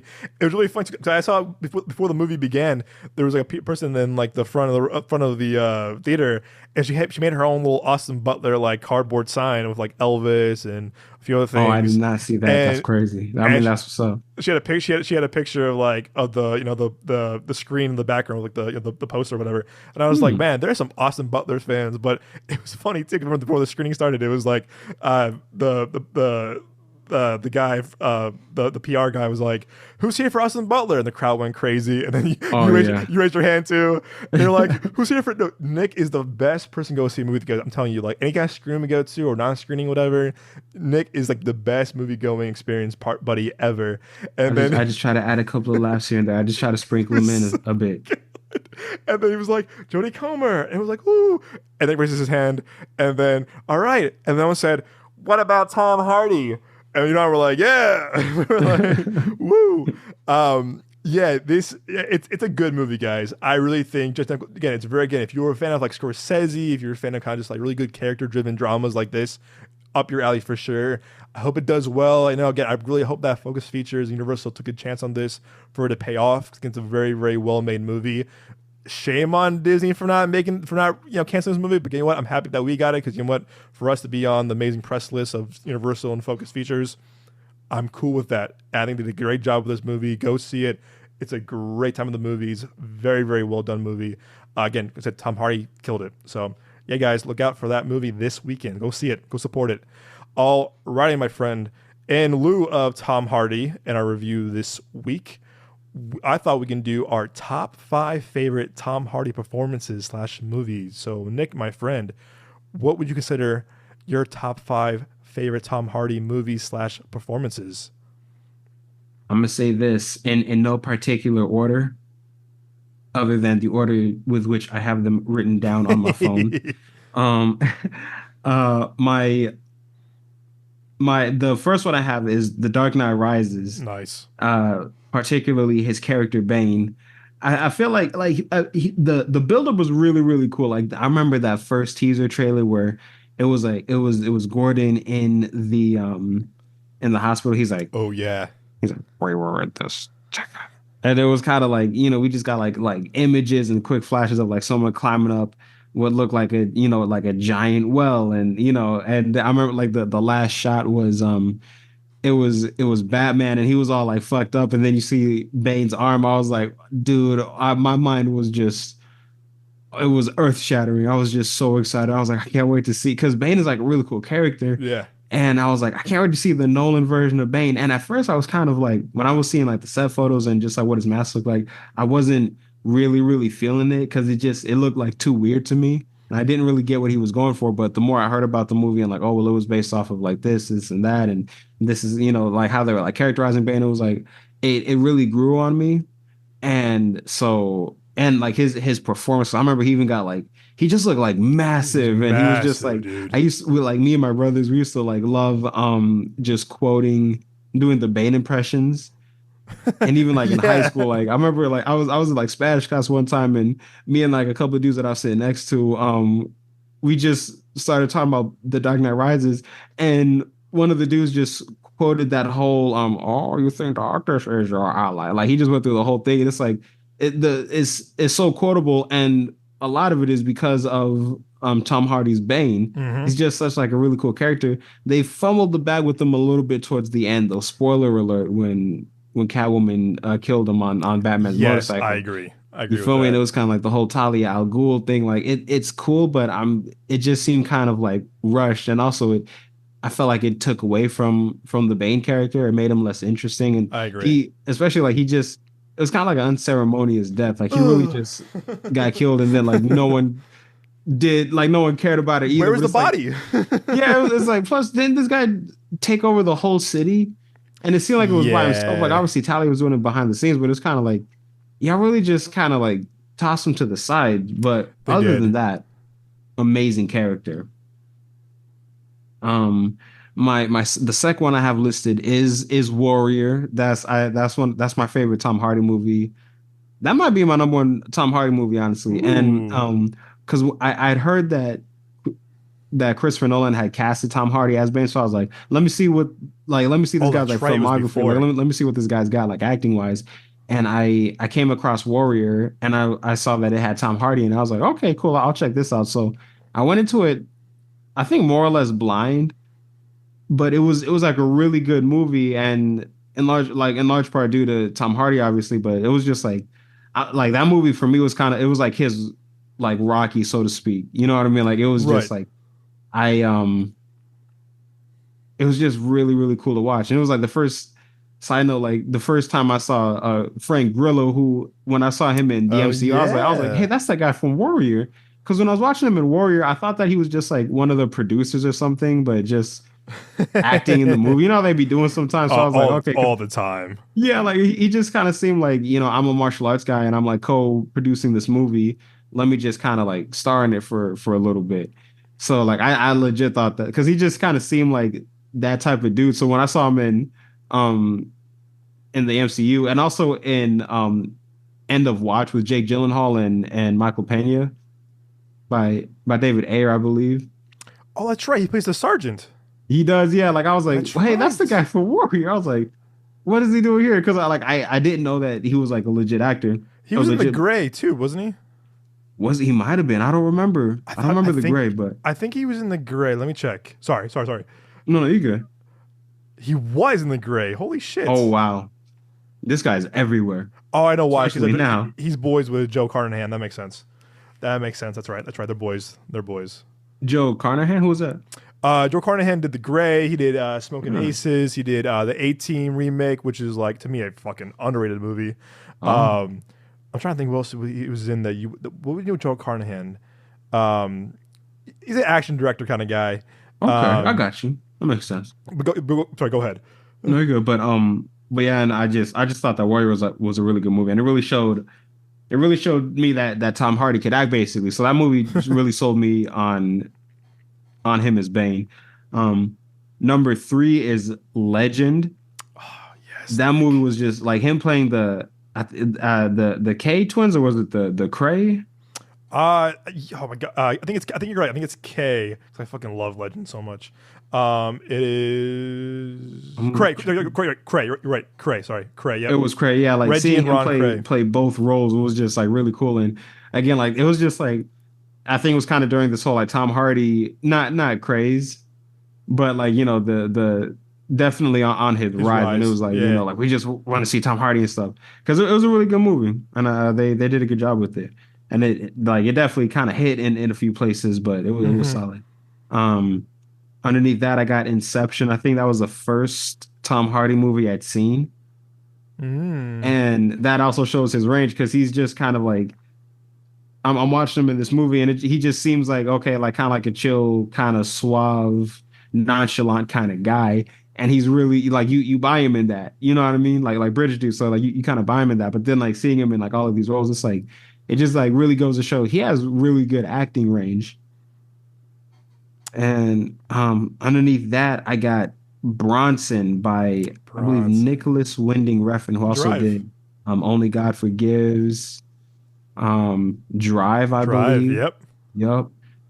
Loki, he should team up with Ryan Gosling to do a Daredevil movie. I feel like that would be dope. Not Ghost Rider. Ghost Rider would be interesting, but Nicholas Winding Refn, he like the reason I say Daredevil is one because of Only God Forgives. I I see don't what you have you mean. seen that movie? I have. I have. I didn't love the way I did love Drive. I gave it Yeah. prop for being. It was very ambitious. It was very ambitious. Yeah, because Drive was really good, but Yeah. with Only God Forgives, it's because like all of the red lighting and just Yes. kind of like the whole Bangkok, right? like seedy underground crime world, and you know you cast Ryan Gosling as Hmm. Daredevil as Matt Murdock. I feel like that would be kind of dope. It would be like a more low key Daredevil movie, More but it would be grounded. kind of like gritty and nasty and violent. I feel like that would be dope. But and all the red lighting and just like you know the dark atmosphere overall. But yeah, he did Bronson, and it was about this criminal Charles Bronson, who basically like he just kind of it's almost like he was like addicted to crime because he was always ending up like arrested and like in jail, and he's a real guy. Like he keeps doing stuff to basically just end up in jail. So I think he was incarcerated. I think in like the 60s or the 70s, and he just basically has never gotten out. I think it was 70s. Yeah. Yeah, and it's just like, and Tom Hardy apparently had met up with this guy to like interview him and get like a sense of who he is and stuff like that. But it's just like a really interesting story. And I remember when it ended, it was like such a I had such like a visceral feeling like, Yeah. wow, this guy is just you know, it's like I felt like I kind of like understood what the whole like character thing was about. It's like he just like almost like can't help himself, man. Like this is just like what he does or whatever. You He's know just what I mean? Like it was just ruthless. kind of like it was just kind of like a gut punch, but in a good filmmaking experience type of way. Yeah. But Bronson. yeah, Bronson. those are my top five movies slash performances of Tom Hardy. You and I have very similar ones, man. I'll tell you that. You and I have very Minus similar ones. Warrior. Minus Warriors. Yeah, you gotta come over soon. We gotta watch Warrior. We gotta watch like the Logan movie. We gotta watch Deadpool before Deadpool Wolverine. Obviously, Oh hell yeah. we got a lot to watch. Um, so yeah, for my honorable mentions of him, Bronson. I thought Bronson was again you. I remember seeing that in film school, film class, but during my semester abroad in London, we watched that and we watched Locke back to back, and I was like, "Yo, this is a Tom Hardy double feature. Sign me the fuck up." Um, Obviously, Mad Max Fury Road, honorable mention. Inception. Dude. Inception was in my top five for a little bit. That I changed. I was like, oh wait, that movie's in there too. So I changed it out. Also, Lawless, very underrated movie with him and Shia LaBeouf. Very underrated movie. Me and Joe saw that movie in high school, and I was like, oh my god. I'm not a huge Western fan. I never have been personally. I'm like they kind of bore me. Hmm. But I was a huge Shia LaBeouf fan. I was also again I was like, oh, that's Bane. It came out right after Dark Knight Rises. Like, oh god, who's this? Is Bane? And that's whatever. So I was like, oh, this is like really interesting. So again, I was with Guy Pearce is in it, good cast. Just Chastain, Jessica Chastain. Um, and me and Joe were like, oh my god, this is crazy. Also, This Means War is a very goofy movie. Yep. It's very goofy. Will Smith produced it. It's very silly, very goofy, but it's fun. It's a fun rom com. Nothing special, but it's Chris Pine, him, and Reese Witherspoon is fun. But in my order, I'm gonna do five. Locke. You gotta watch Locke. Locke is because it's not for everybody. I'll tell you that. It's him in the car for like an hour 25 minutes, and that's Hmm. it. But I remember watching it in films, again, my film class during my semester abroad in London, and I said, "Whoa!" Like, because if you've seen like, it's very stage play esque, but the way it's, I think Stephen Knight directed and wrote it. And Stephen Knight is a really established writer, film, TV, stage, and the movie is just him. The movie is just him in a car, but man, there's like the stuff he goes through during this hour 25-minute car ride is insane. And it's just like, yo, what the fuck? And like, there's twists, there turns. It was really early A24, like really early A24. And when I watched it, I was like, this is why Tom Hardy's one of the best actors working today. And I was like, holy shit. And I was like, I was so like, it was so suspenseful and it was so like on their edge. I was like, oh my God. But again, it's only an hour, hour 25 in a car. But just the way he reacts, the way he talks to people on the phone, the way he's in the car, it's like, whoo. And what he's getting to is very just like, oh my God. It's just a really amazing performance. Because you mentioned the other day, the movie that you thought it was Tommy Lee Jones and Sam Jackson, right? That movie. What was it called again? Yeah, Sunset Limited. I have to watch that too. I gotta watch that as well. That was a good one. That was a good one. We'll do a double feature of both of those movies. I would love, dude. Oh my gosh, I would love that. I know you would like this from like a writing perspective of dialogue and just performance wise. Locke is very very good. Yeah, Stephen Knight, who did Dirty Pretty Things, which is very underrated. All the Light We Cannot See. He created the show C with Jason Momoa. He created Peaky Blinders. He wrote Spencer with what's her name? Hunger Games, Twilight. Kristen Stewart. A lot again. Taboo. And everyone loves Taboo. Ally. Brad Pitt. Martin Killiard. A lot. Really, very good writer. But just from a writing perspective and performance, Locke is very underrated. Really early A24 before A24 blew up. Super underrated. Tom Hardy just like kills it, man. It's such a good performance, and it's just like the way it kind of grips you. Just like, oh my God, what's gonna happen next? Even though it's just him in a car for an hour and 30 minutes, you're just like, oh my God, why am I so invested in this? So that's Locke number 5. 4, like you, Dark Knight Rises. I remember seeing this. I remember again the voice. Again, you're right. If you remember like that 2012 when Dark Knight Rises came out, everyone their mom was doing the voice.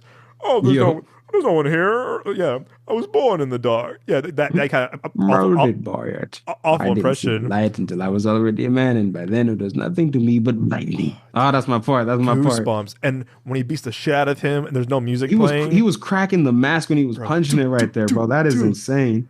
Oh my gosh. Batman had no business being in that fight. He should have listened to Alfred. He's like, you're not Batman anymore. Like you said, a good kick in the pants. For real. No, it was tripping. It's he shouldn't have been there, but he's Tom Hardy had a really tough task to do to follow up a villain role after Heath Ledger's Joker, and I think people kind of shit on Dark Knight Rises, and I'm like, you know what, it's a very good ending to a trilogy. And people are like, well, it's a little long. Yeah, it's long, but it's just like Tom Hardy really does a great job as a villain because again, what I love about the trilogy of Dark Knight Rises, each villain has a different the vibe. First, Scarecrow is fear, Joker is chaos, and Bane is pain. Yeah. And that's why I think the strength of that trilogy goes, because like each of them represent a whole different kind of like threat to Batman. Chaos, pain, and fear. And I think what it's like each of them represent like different psychological like obstacles for him or something like that. Exactly, because we didn't really see. Yeah, we saw a Batman fight like different henchmen here and there, but like Scarecrow wasn't like fighting one. He was kind of gassing people, running away.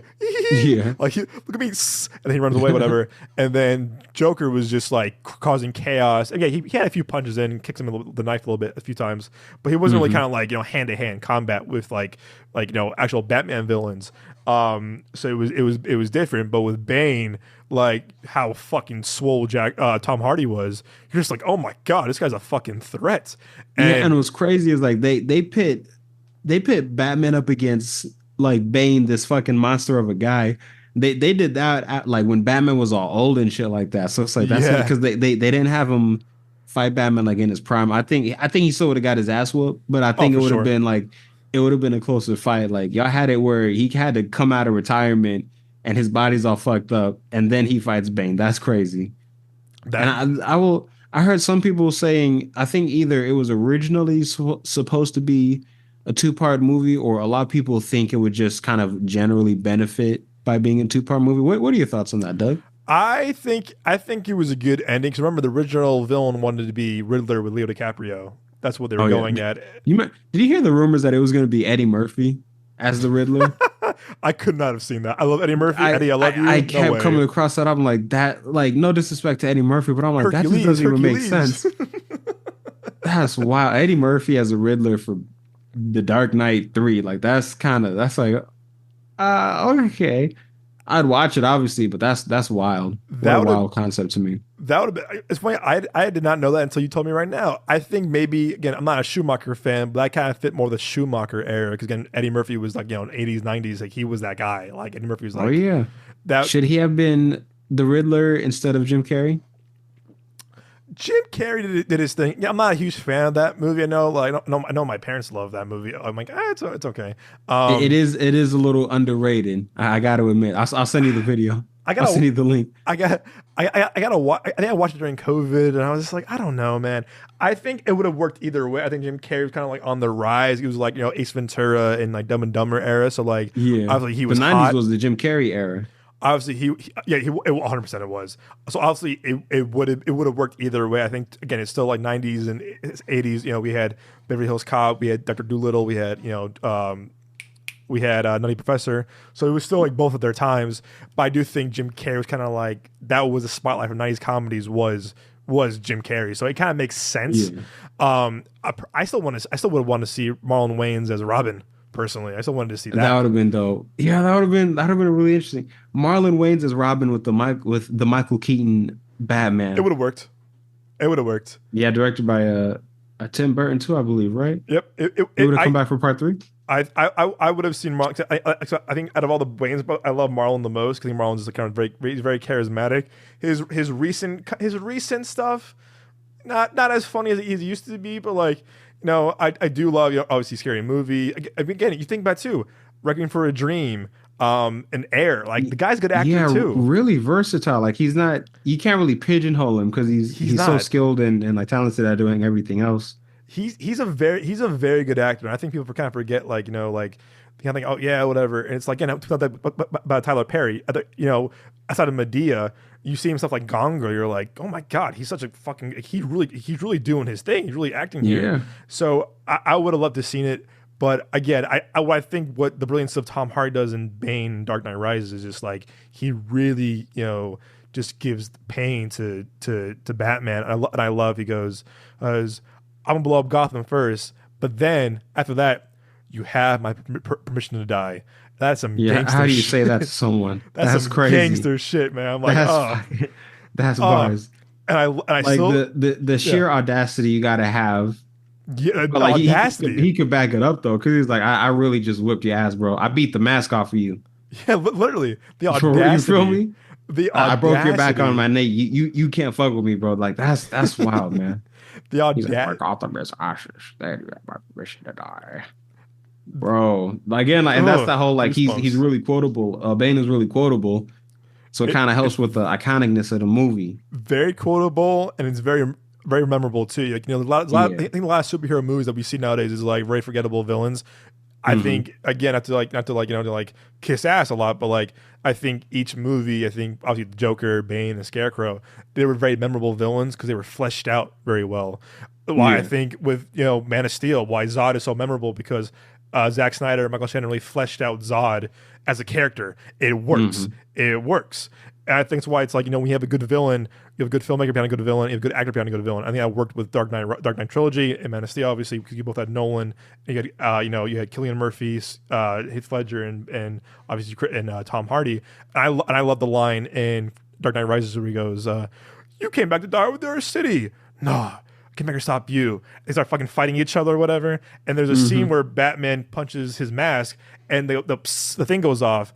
And then fucking Tom Hardy goes, Bane goes, he fucking punches the shit out of that fucking that building. He punched the concrete off. I was like, yo, that's a demon right there. And like, Batman, you better get out of there. And it was cool seeing Batman like in the daytime for the first time in that series. Yes, that's when it's like that's for real. Like the Dark Knight Rises, dang, like because he rose out of that darkness. And I watched that scene. I watched the scene on YouTube over and over again because I love that scene where they're fighting each other. Because I'm like, it's still Chris Nolan didn't really know how to direct action back then.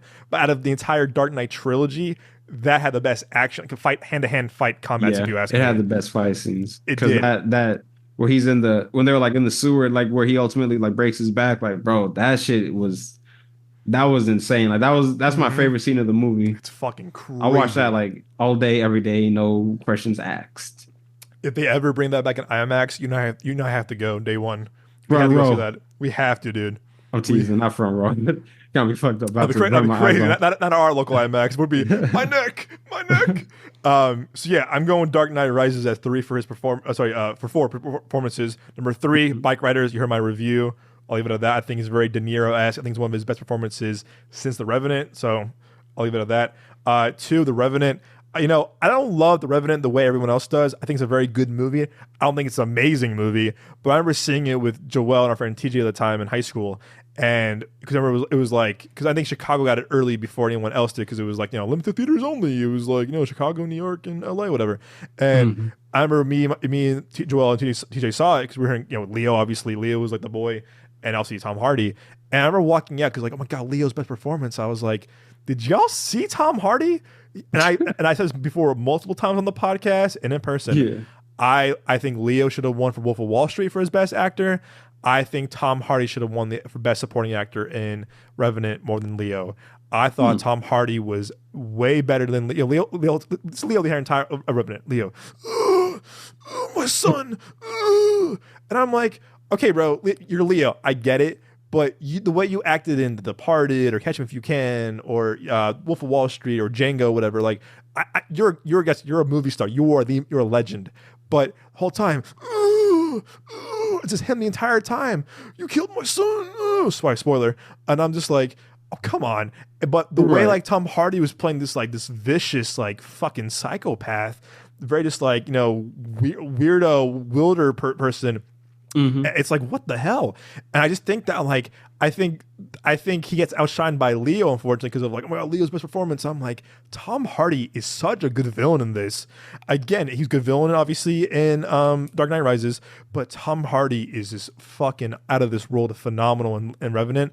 And I really do think he got overshined. Who won that year for best supporting actor in 2015? I'm checking right now. Let me check. 20 best supporting actor. Oh yeah, Mark Rylance. That was some bullshit. No offense to Mark Rylance. I don't want to shit on the man, but he won for Bridge of Spies, which is it's a good movie. It's very long. It's a Spielberg with Tom Hardy. Tom Hanks. Tom Hanks. Excuse me. Tom Hanks. Yeah, it's one of Spielberg's like more like quote unquote mature films, kind of more like kind of just like very talky and very like very. I definitely skipped that one, bro. It's good because the reason I watched it because my dad's a huge history buff, and one of the guys in the movie that was kidnapped by the Russians during that time was my dad's college professor in college. So because we saw it because of that reason, basically. And we saw it, and my dad goes, "Look, it's my professor." So like we watched it because of that. Again, I didn't really love it the way like more like history buffs did, but I remember when he won, I said, "Oh come on, what?" And I was like, cause I just saw Revenant. I was just like, "Oh wait a second." And who was in? Let's see, just best in a supporting role. Okay, Mark Rylance, Christian Bale. Christian Bale was really good in Big Short. Tom Hardy, Revenant. Mark Ruffalo, Spotlight. I fell asleep in that movie. And Stallone. Stallone had Creed, and Stallone was really good in Creed too. Creed as well, right? He was good in Creed. He was really good in the first Creed. So I would have been mad if he got it, but I just remember watching The Revenant. I said, "Yo, Tom Hardy killed this shit. I think he should have won." So I think Tom Hardy just did a phenomenal job. I think people forget because of Leo winning the Oscar that year. They forget how hard Tom Hardy was in the villain and The Revenant. So if you've seen The Revenant or haven't watched it in a while, I'd urge you to go back and watch The Revenant. Don't watch it for Leo or the crazy bear scene where he gets fucked up by the bear. You got to watch it for Tom Hardy because Tom Hardy does something really special and very unique as the villain. And I truly believe he got outshined that year, which is very unfortunate. Again, if I go back and change it, I would have Leo win for Wolf of Wall Street that year. And in 2016, I would have give it to Best Supporting for Tom Hardy because he did a fucking phenomenal job. And number two, I'm with you. Number one, I have Legend. Legend to me, I think I don't know why, but I remember it came out and like it barely played at any theaters when it came out. I don't know what the fuck happened with the release. And I remember seeing the trailer for it, and my friend Sebastian and I were like, "Oh, we're seeing that bitch day one. We can't wait for this movie." It just like played like one little local like indie theater in Chicago, and it left. And I was like, "Oh man, what the hell?" But I remember watching it like the first semester of college, and I said, "Are you kidding me?" And I said, "Tom fucking Hardy," and I give anybody props for playing two different roles in one movie. Again, I know it's a little controversial. I know I'm saying this though, even though he's a fucking weirdo cannibal. But what Army Hammer did in Social Network is very special. Despite him being a fucking weirdo and a weirdo cannibal, whatever he is, fucking psycho, I give a lot of props for an actor playing two different roles simultaneously that well. And on your point earlier too, how Tom Hardy plays both these brothers, two who are, one's a big hothead and no, they're both hotheads, but one's more of like a psychotic hothead, and then one's more kind of just like they have like really, really different personalities. Yes, very different personalities. Very just like one is very just they're not. Yes, they're the same actor, but he's playing two different roles, and it's very impressive. And again, that movie came out, no one saw it, barely got released. And again, kind of like we spoke about earlier with Midnight Special, movies like that, film movies around that time, they were experimenting with like VOD and small releases for these big studio movies because this was a Universal Pictures. I'm like, why wouldn't this movie get played in more theaters? And it just came and left. And it was like, well, I didn't get to see it. So I remember watching it in college, and I was like, this movie's fucking awesome. I love this movie. Yeah, it was dope. It's violent. It's dirty. It's gritty. It's very dirty. It's very, very London-esque. And I remember I was doing a tour in London, and someone said The Craze. I said, "Oh my god, I fucking love Legend." I remember I toured like where they had their headquarters were, like in the real life, these real guys, and I was like, "Oh my god, I love Legend." Everyone's like, "What movie?" I said, "Shame on y'all, shame on y'all." And I would really urge anyone to see Legend as well. You heard me and Nick talk about it right now, but Legend's a very, very, very underrated movie. And again, Tom Hardy, I think he should get an Oscar nom for that as well. Because the way he plays two different characters, again, it's very kind of like London gangster. It's very, again, as someone who's been to London, it's very cool to see kind of like how like that era of, again, you see kind of like gangster movies, more kind of like, hey, I'm walking here, like very kind of like New York and like, Chicago, like kind of like very Americanized gangster movies. But with this, it was cool seeing like the London gangster underworld kind of crime. And I loved how Tom Hardy played these two different guys. It's dark. It's very brutal. It's very violent. It's also young Taron Egerton before he kind of blew up too. That's right, because I think wasn't it right after Kingsman? Right after Kingsman, like right after Kingsman, like right after. And again, Emily Browning, who was really good. Great cast. Brian Helgeland, who wrote 42, LA Confidential, A Knight's Tale, lot of good.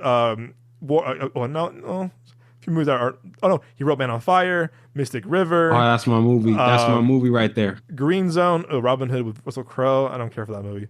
I don't even remember it. Like I know I saw it, but it doesn't stick out. I think I remember. I feel like, and I was like, that was probably one of Ridley Scott's like, okay, bro, you need to take a break, time out. But good writing, good directing. I think again, the movie did not do. Let's see how much that movie cost. Okay. Whoa, that's not good. The movie only made 1.8 mil in the US. Really? That's low. That's really low. That's really low. I don't know what happened. I don't know why this was the era where they were doing this weird like release shit, like kind of limited. And then it was like, hey, we're putting on VOD the same time. I'm like, don't stop. Don't do this. And again, it just didn't do anything. And again, they were experimenting with this, and it's like, what are y'all doing? So I think Legend is, what I said in our reaction, I thought Bikeriders was the best movie, and I was like, you know what? I fucking love Legend so much. I did thought he was great in Revenant, so I kind of like backtracked my words a little bit, but I would definitely recommend. I know, shame on kick in the pants, Nick. Tisk, Douglas, tisk. Kick in the pants. As a little kick in the pants. But what they need is a good kick in the pants. I would definitely recommend Legend to anyone. It's really just a great writing, very underrated. But again, Tom Hardy playing these two different characters, these two different brothers, are just so psychotic. But just like it's so much fun to watch. And like the bar scene too, he goes, "A shootout is a proper shootout." Like a Oh yeah, Western, and then they had the fucking brass knuckles and shit. I was like, "Oh my god, that was brutal, but it's like brutal." it really set the tone. So that was a really good scene. Exactly. So watch Legend, but yes, those are our top five favorite. And too bad Joe's not here. Joe, this is Joe's favorite fucking actor too. You're missing out, missing Joe. out, missing out. But on that note, my friend, as we close this show, for our new listeners here, we always end the show with our one and ones. We do one film and one TV recommendation for you to watch.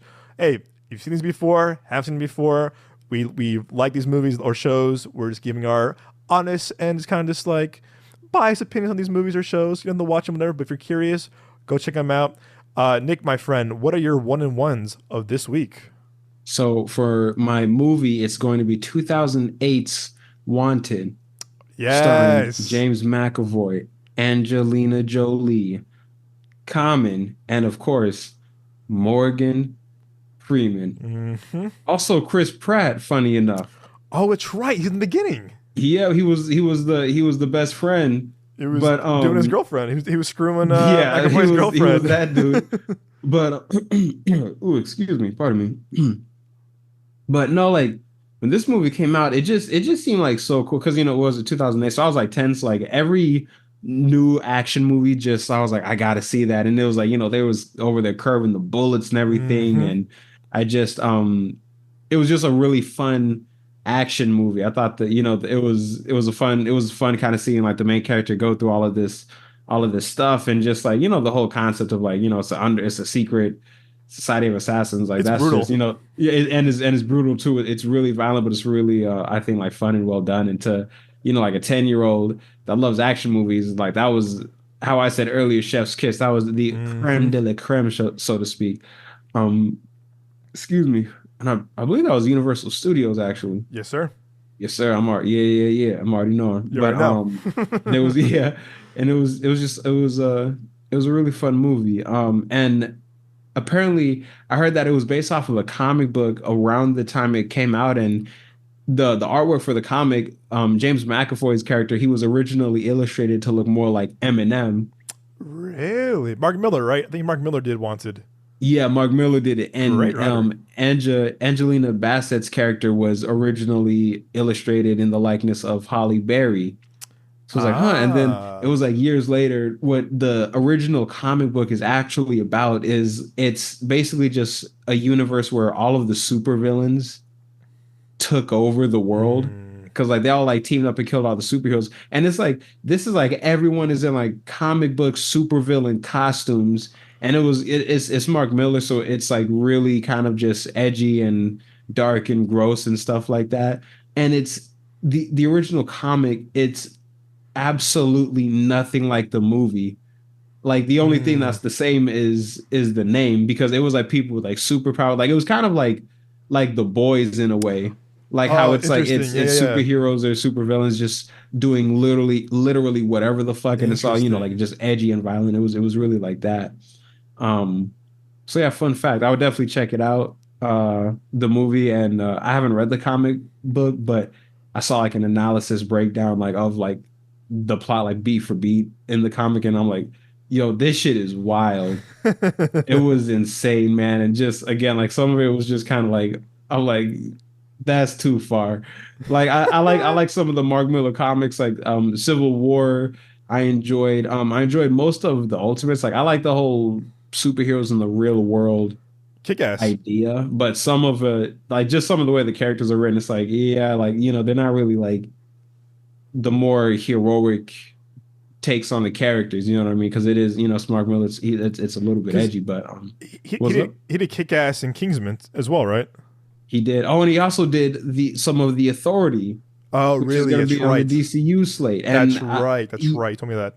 Yeah, because I started reading the Authority, because I kept like hearing about it through like I guess osmosis or whatever. But when that DC Universe streaming service came out and they had like, oh, we have all of the DC comic books, I jumped right onto the Authority. And like it was interesting because it's in like 4 issue blocks, and it Yeah. was initially written by Warren Ellis, and then after he left, Miles Miller was writing it. And again, like kind of how I said earlier, his stuff when he took over, I couldn't really get through it because it was just felt like it was just focused on being all like super edgy and stuff like that, and it was just kind of like I didn't really like the vibe of it. You know what I mean? So it's like Yeah. he is kind of just like a smidge edgy for me sometimes. But but yeah, so Wanted, a really fun movie, and I liked it a lot. It was really cool and it was really Good creative. movie. All the curving the bullets and stuff. I remember like I had a Nerf gun when I was a kid, and I kept trying to curve the bullet. And one time, maybe I imagined it, but I guarantee you I didn't. I kept like practicing, and I swear, the little Nerf bullet kind of like it curved. It curved. I did it. I curved the Nerf bullet. All right, fine. You figured out my secret. Gosh darn it. That's my secret, Cap. I curved the Nerf bullet. It was, what's funny. I remember watching that in high school for the first time, like on my iPad, whatever. And my buddy Mhm. Given, also a movie guy, to him, hey, you ever see Wanted? And Given texts me back. He goes, oh, all caps, the curving bullets. That's my shit. Yeah, it was dope. It was like, wow, this is like really cool because what a Super good. concept. I'll tell you what, man. They don't make films like that anymore. They just They don't. really don't. Like They it's don't, like dude. nothing necessarily against the movies now, but it's like dang, like the early 2000s Ugh. like Universal Studios movies. Oh my God, like Chef's those kiss. movies fucking hit like The Mummy, mostly Yeah. 1 and 2. You know, and I don't know if you ever watched like a Universal Studios movie on DVD, Oh and yeah, there's all the that time. Universal you seen that like intro was like do do do do, and it has like Oh the clips of yes. the movies. You Oh, seen the that? goosebumps, bro. Yes, the Bro, that's goosebumps. my shit, man. Like better than Yes. the Marvel logo. Like the Marvel logo is Oh, cool because it's Marvel movies, but it don't hit like that, bro. oh, I Like, agree. bro. And I it's like agree. da, da, da, da, and it's like showing like the fucking Scorpion King and all these Yes. Oh my Universal God, movies. Nick. Yes. I'm about to open that up on YouTube after we hang up, man. I'm telling you, man. Shit. I'm about to put it. Kaylin, I'm about to put on the computer As you on the should. TV in the living room. As you should. And but yeah, so what?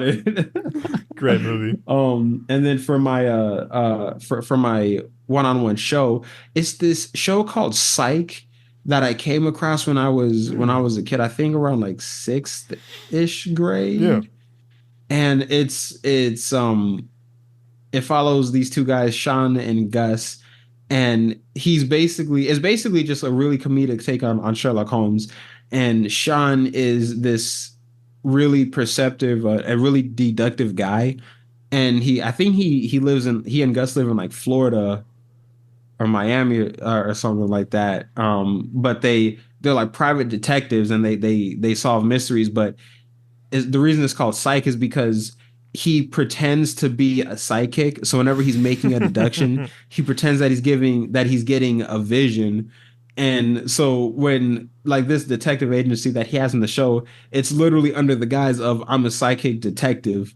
And so it's really funny, and just their dynamic is I find it really funny, and just how they solve it, because they're always doing just really wacky off the wall stuff, and they keep kind of like butting heads with the actual police force, or with the because there's like some detective supporting agents, not supporting agents, that they're like central characters, um but yeah, it's just it's like really funny, and it's just really fun to watch, like just how they kind of like handle everything, and Yeah. just the dynamic is really funny. So yeah, that's my show. Did they make like a few like TV movies of that? Like after They that? did, yeah. Okay. And actually, matter of fact, if you've seen Ballers, the football Oh, coach, that's right. that's Gus That's Dule Hill, right. I believe is his name. Oh my God, I love that's right. Baller. That's right. Yes. Yes. That's And I right. was like, wait, that's the dude from, because I watched the Ballers after, yeah, Dule Hill, because I watched the Ballers after I'd seen some of Psych, and it was like, oh wow, and I wasn't sure like what his character was gonna be like, but he played him well on Ballers. Like he did a really good job of playing like a He really did. not by the books, but like a kind of like a boom boom boom boom boom. I got to do this and this, like just really focused and driven character. So it was really cool to see kind of like the switch from his as opposed to his more comedic role as Gus on Psych. You, But yeah. you know what's funny? You brought up Ballers. I thought about restarting that show like the other day because I was like, oh shit, I I'll haven't see watched about that too. Ballers. That's crazy, bro. It's We're a on like good. the same fucking wavelength, We bro. really are. Bro. Yeah, that's why we're brothers, man. That's why we're brothers, Yep. man. No, yeah, but We're Ballers is movie good. brothers. That's right, movie brothers. That's right. That's right, bro. I forgot he was the coach. That's right, he was the coach of Ballers. That's right. I Yep. gotta watch. Not everyone I talk to loves Psych. I know you love. I know you like it. I know like people are we went to film school with love Psych. I gotta watch it. Yes. It's such a fun show. I gotta watch that. I heard like really good things about it. It's a very beloved show years later. Okay, for me, oof. All right, so for my movie this week, I'm gonna go with a comedy. I'm gonna go with Blockers. I'm gonna go with Blockers, which is Oh, 2018's a classic. I love classic. that movie. I have a funny story about you and I this movie. 'Cause I remember like we saw the trailer for it in college, and I remember just you and I just laughing so hard.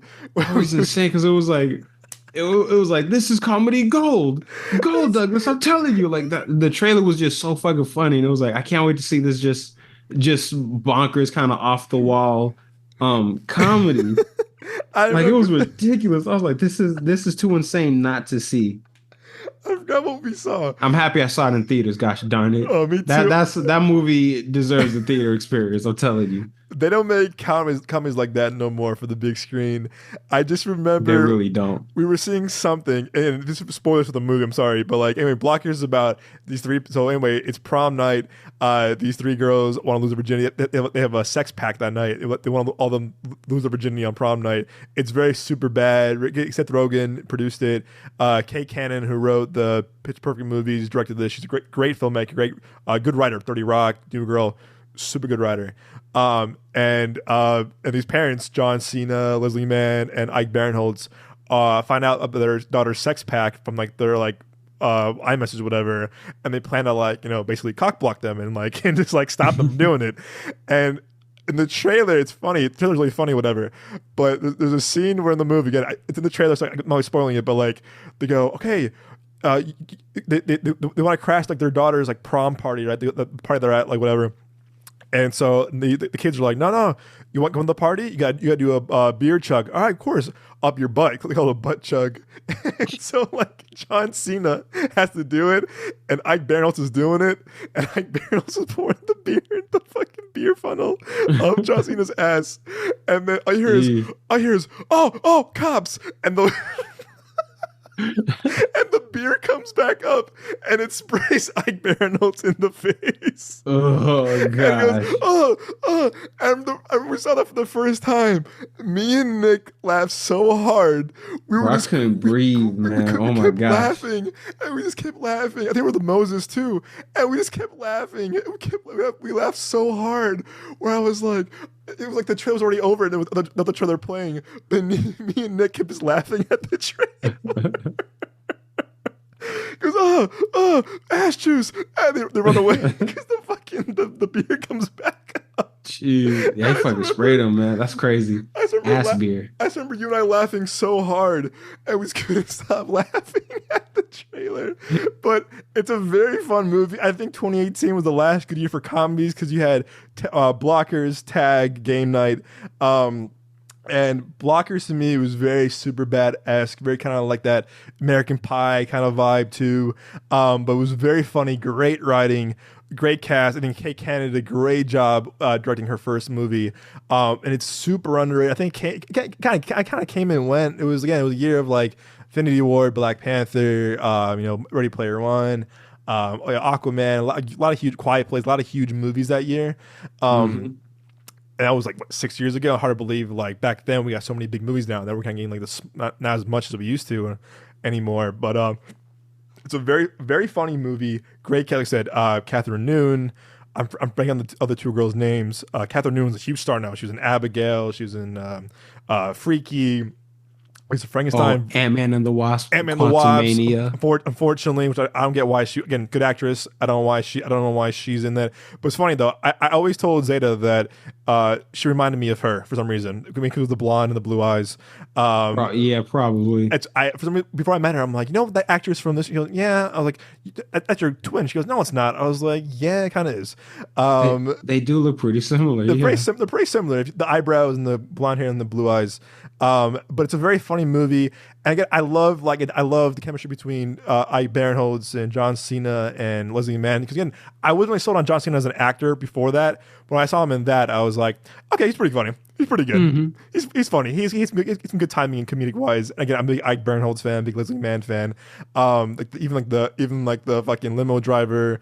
It's a very funny movie. It's a great line too where Ike Barinholtz's daughter is very confused. She doesn't know what she wants to do with her, sex wise, whatever. And like her prom date is very kind of like corny, chubby white kid, whatever, wearing a fedora. And then like there's a great line in the movie where they crash the hotel where the daughters are trying to lose their virginity. And Ike Barinholtz walks in and he goes, "Chad, where he's at? Where you at?" He goes, "I swear to God, that fedora of his, how much of a so far up his ass? It's going to be a hat." Oh my God. I'm just like laughing so hard at this, and I was like, "This movie's fucking funny, dude. This movie's fucking really funny."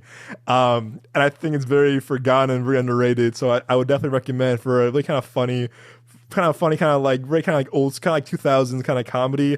Definitely watch Blockers. Again, it's very charming too, but the jokes are really funny. Good cameos. Hannibal Buress in it for a little bit. Oh my God, what's his name? Gary Cole's in it. Again, a lot of funny cameos here and there. Again, Seth Rogen produced it with his team, and the guys who wrote Harold and Kumar produced it and wrote it as well. So it's a very, very, very funny recent comedy that kind of came and went. So I would definitely check out Blockers. And again, I cherish that moment between you and I, Nick, when we saw that trailer for the first time, like in college, and we just couldn't stop laughing. That was hilarious. We just couldn't stop laughing. That shit was wild. Because we were like, oh my God. So definitely watch Blockers. And for my show this week, not really a comedy, but has comedy actors in it, is you ever watch True Story with Kevin Hart and Wesley Snipes? Yeah, I did not actually. Oh, interesting. It's actually really good. And it kind of like, it didn't get the best reviews, but I remember it came out like around like Thanksgiving, like 2021. I remember I was living at that townhouse in Tempe at the time, and I was hearing like, either I was like, oh, look at Kevin Hart doing like kind of like a serious role. Basically, True Story is kind of like Kevin Hart's kind of playing himself pretty much. He goes back to his hometown in Philadelphia, where he's from actually in real life. And his brother, he's a very big comedian. He's doing this huge superhero movie. He goes back to town to Philly for like a one night big comedy arena tour. And his brother, played by Wesley Snipes, his older brother, drug addict, has a lot of issues with gambling, crime, drugs, girls, everything. Not the best dude. So he kind of always gives him Wesley money, his brother money, whatever, to bail him out, whatever. And then one night, something happens. I don't want to spoil what it is, but I'm gonna check the IMDb to make sure I don't want to spoil anything. Something happens. Something happens really big, and basically, Kevin Hart's character gets kind of like involved with like a crime, and anyway, a death happens, and basically Kevin Hart is now involved with this, and he's on the verge of being the biggest comedian ever. Has this huge superhero movie coming out. He's back in his hometown, but a death happens in his hotel, and him and his brother have to take care of it basically, and all this guilt's kind of eating at him. I thought Kevin Hart did a good job. Again, it didn't get the best reviews, but I remember watching it when it came out. I remember watching it again around Thanksgiving. I think Z was with me at the time at the townhouse, and I was like watching the first episode, but she fell asleep. I binged the entire thing in one night, dude. I was so hooked. I was like, wow. And I was like, this is great. And the reviews weren't that kind for some reason. I was like, I thought Wesley and Kevin had great chemistry. Billy Zane's kind of weird in it. I'm not gonna lie. I'm not a huge Billy Zane fan. He was kind of weird in this one, but I was very impressed with Kevin Hart's kind of he's playing himself, but he's not overdoing it. But I liked how fucked up it got. It got really fucked up. It got really dark. and it showed of like how far would you go for your brother, basically, like how far would you go, for this. You get involved with the crime, like you and your brother did, like were a part of like crime that you didn't commit, like how far would you go, basically. And I was very impressed with Kevin Hart. So good for Kevin Hart doing something kind of like not really like a typical comedy or his thing, whatever. And I think it was good for it to be a Netflix miniseries, one season, whatever. I really thought how him and Wesley worked really great together as a team. Super underrated. Again, came out like around like again Thanksgiving 2021. Again, it kind of came and went. I'm not like a huge fan of Netflix's kind of like motto or kind of like strategy. It was like, yeah, look, this big thing ever, and then no one watches it. Like, okay, whatever. But I remember liking it a lot. I remember like talking to someone and I was like, this is pretty damn good. But again, reviews wise, not the best. But I think you like it a lot. I think it's really it shows a whole different side of Kevin Hart. I like again seeing Wesley Snipes in a show again. Again, I thought they had great chemistry between the two of them, and I liked how like the supporting cast had its like own kind of like vibe of it too. So I would definitely recommend True Story, which is on Netflix. One season, it's like 8 episodes. I want to say very bingeable. Or sorry, 7 episodes, very bingeable, half-hour episodes. And I was hooked. I'm a big Kevin Hart fan, so I was like, okay, I'm hooked. It was really cool seeing him do like a non like quote unquote comedy. Do you think they could maybe do like a season 2, or do you think it's just like a kind of mini series one and done kind of deal? I could see them do it. But I think how smart they were with the one and done worked very well. Because it's a mini movie. It's definitely a mini movie. And like I said, I'm not, again, if you can hook me into a show, I'm very picky with shows, as we all know. I'm very picky with shows. I say this all the time. If you can't hook me in the first 2 episodes, I'm out. Like, again, Game of Thrones, I tried.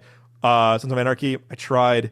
I think I have to retry Peaky Blinders. I know my friends were like, you idiot, like, wait, the Peaky Blinders.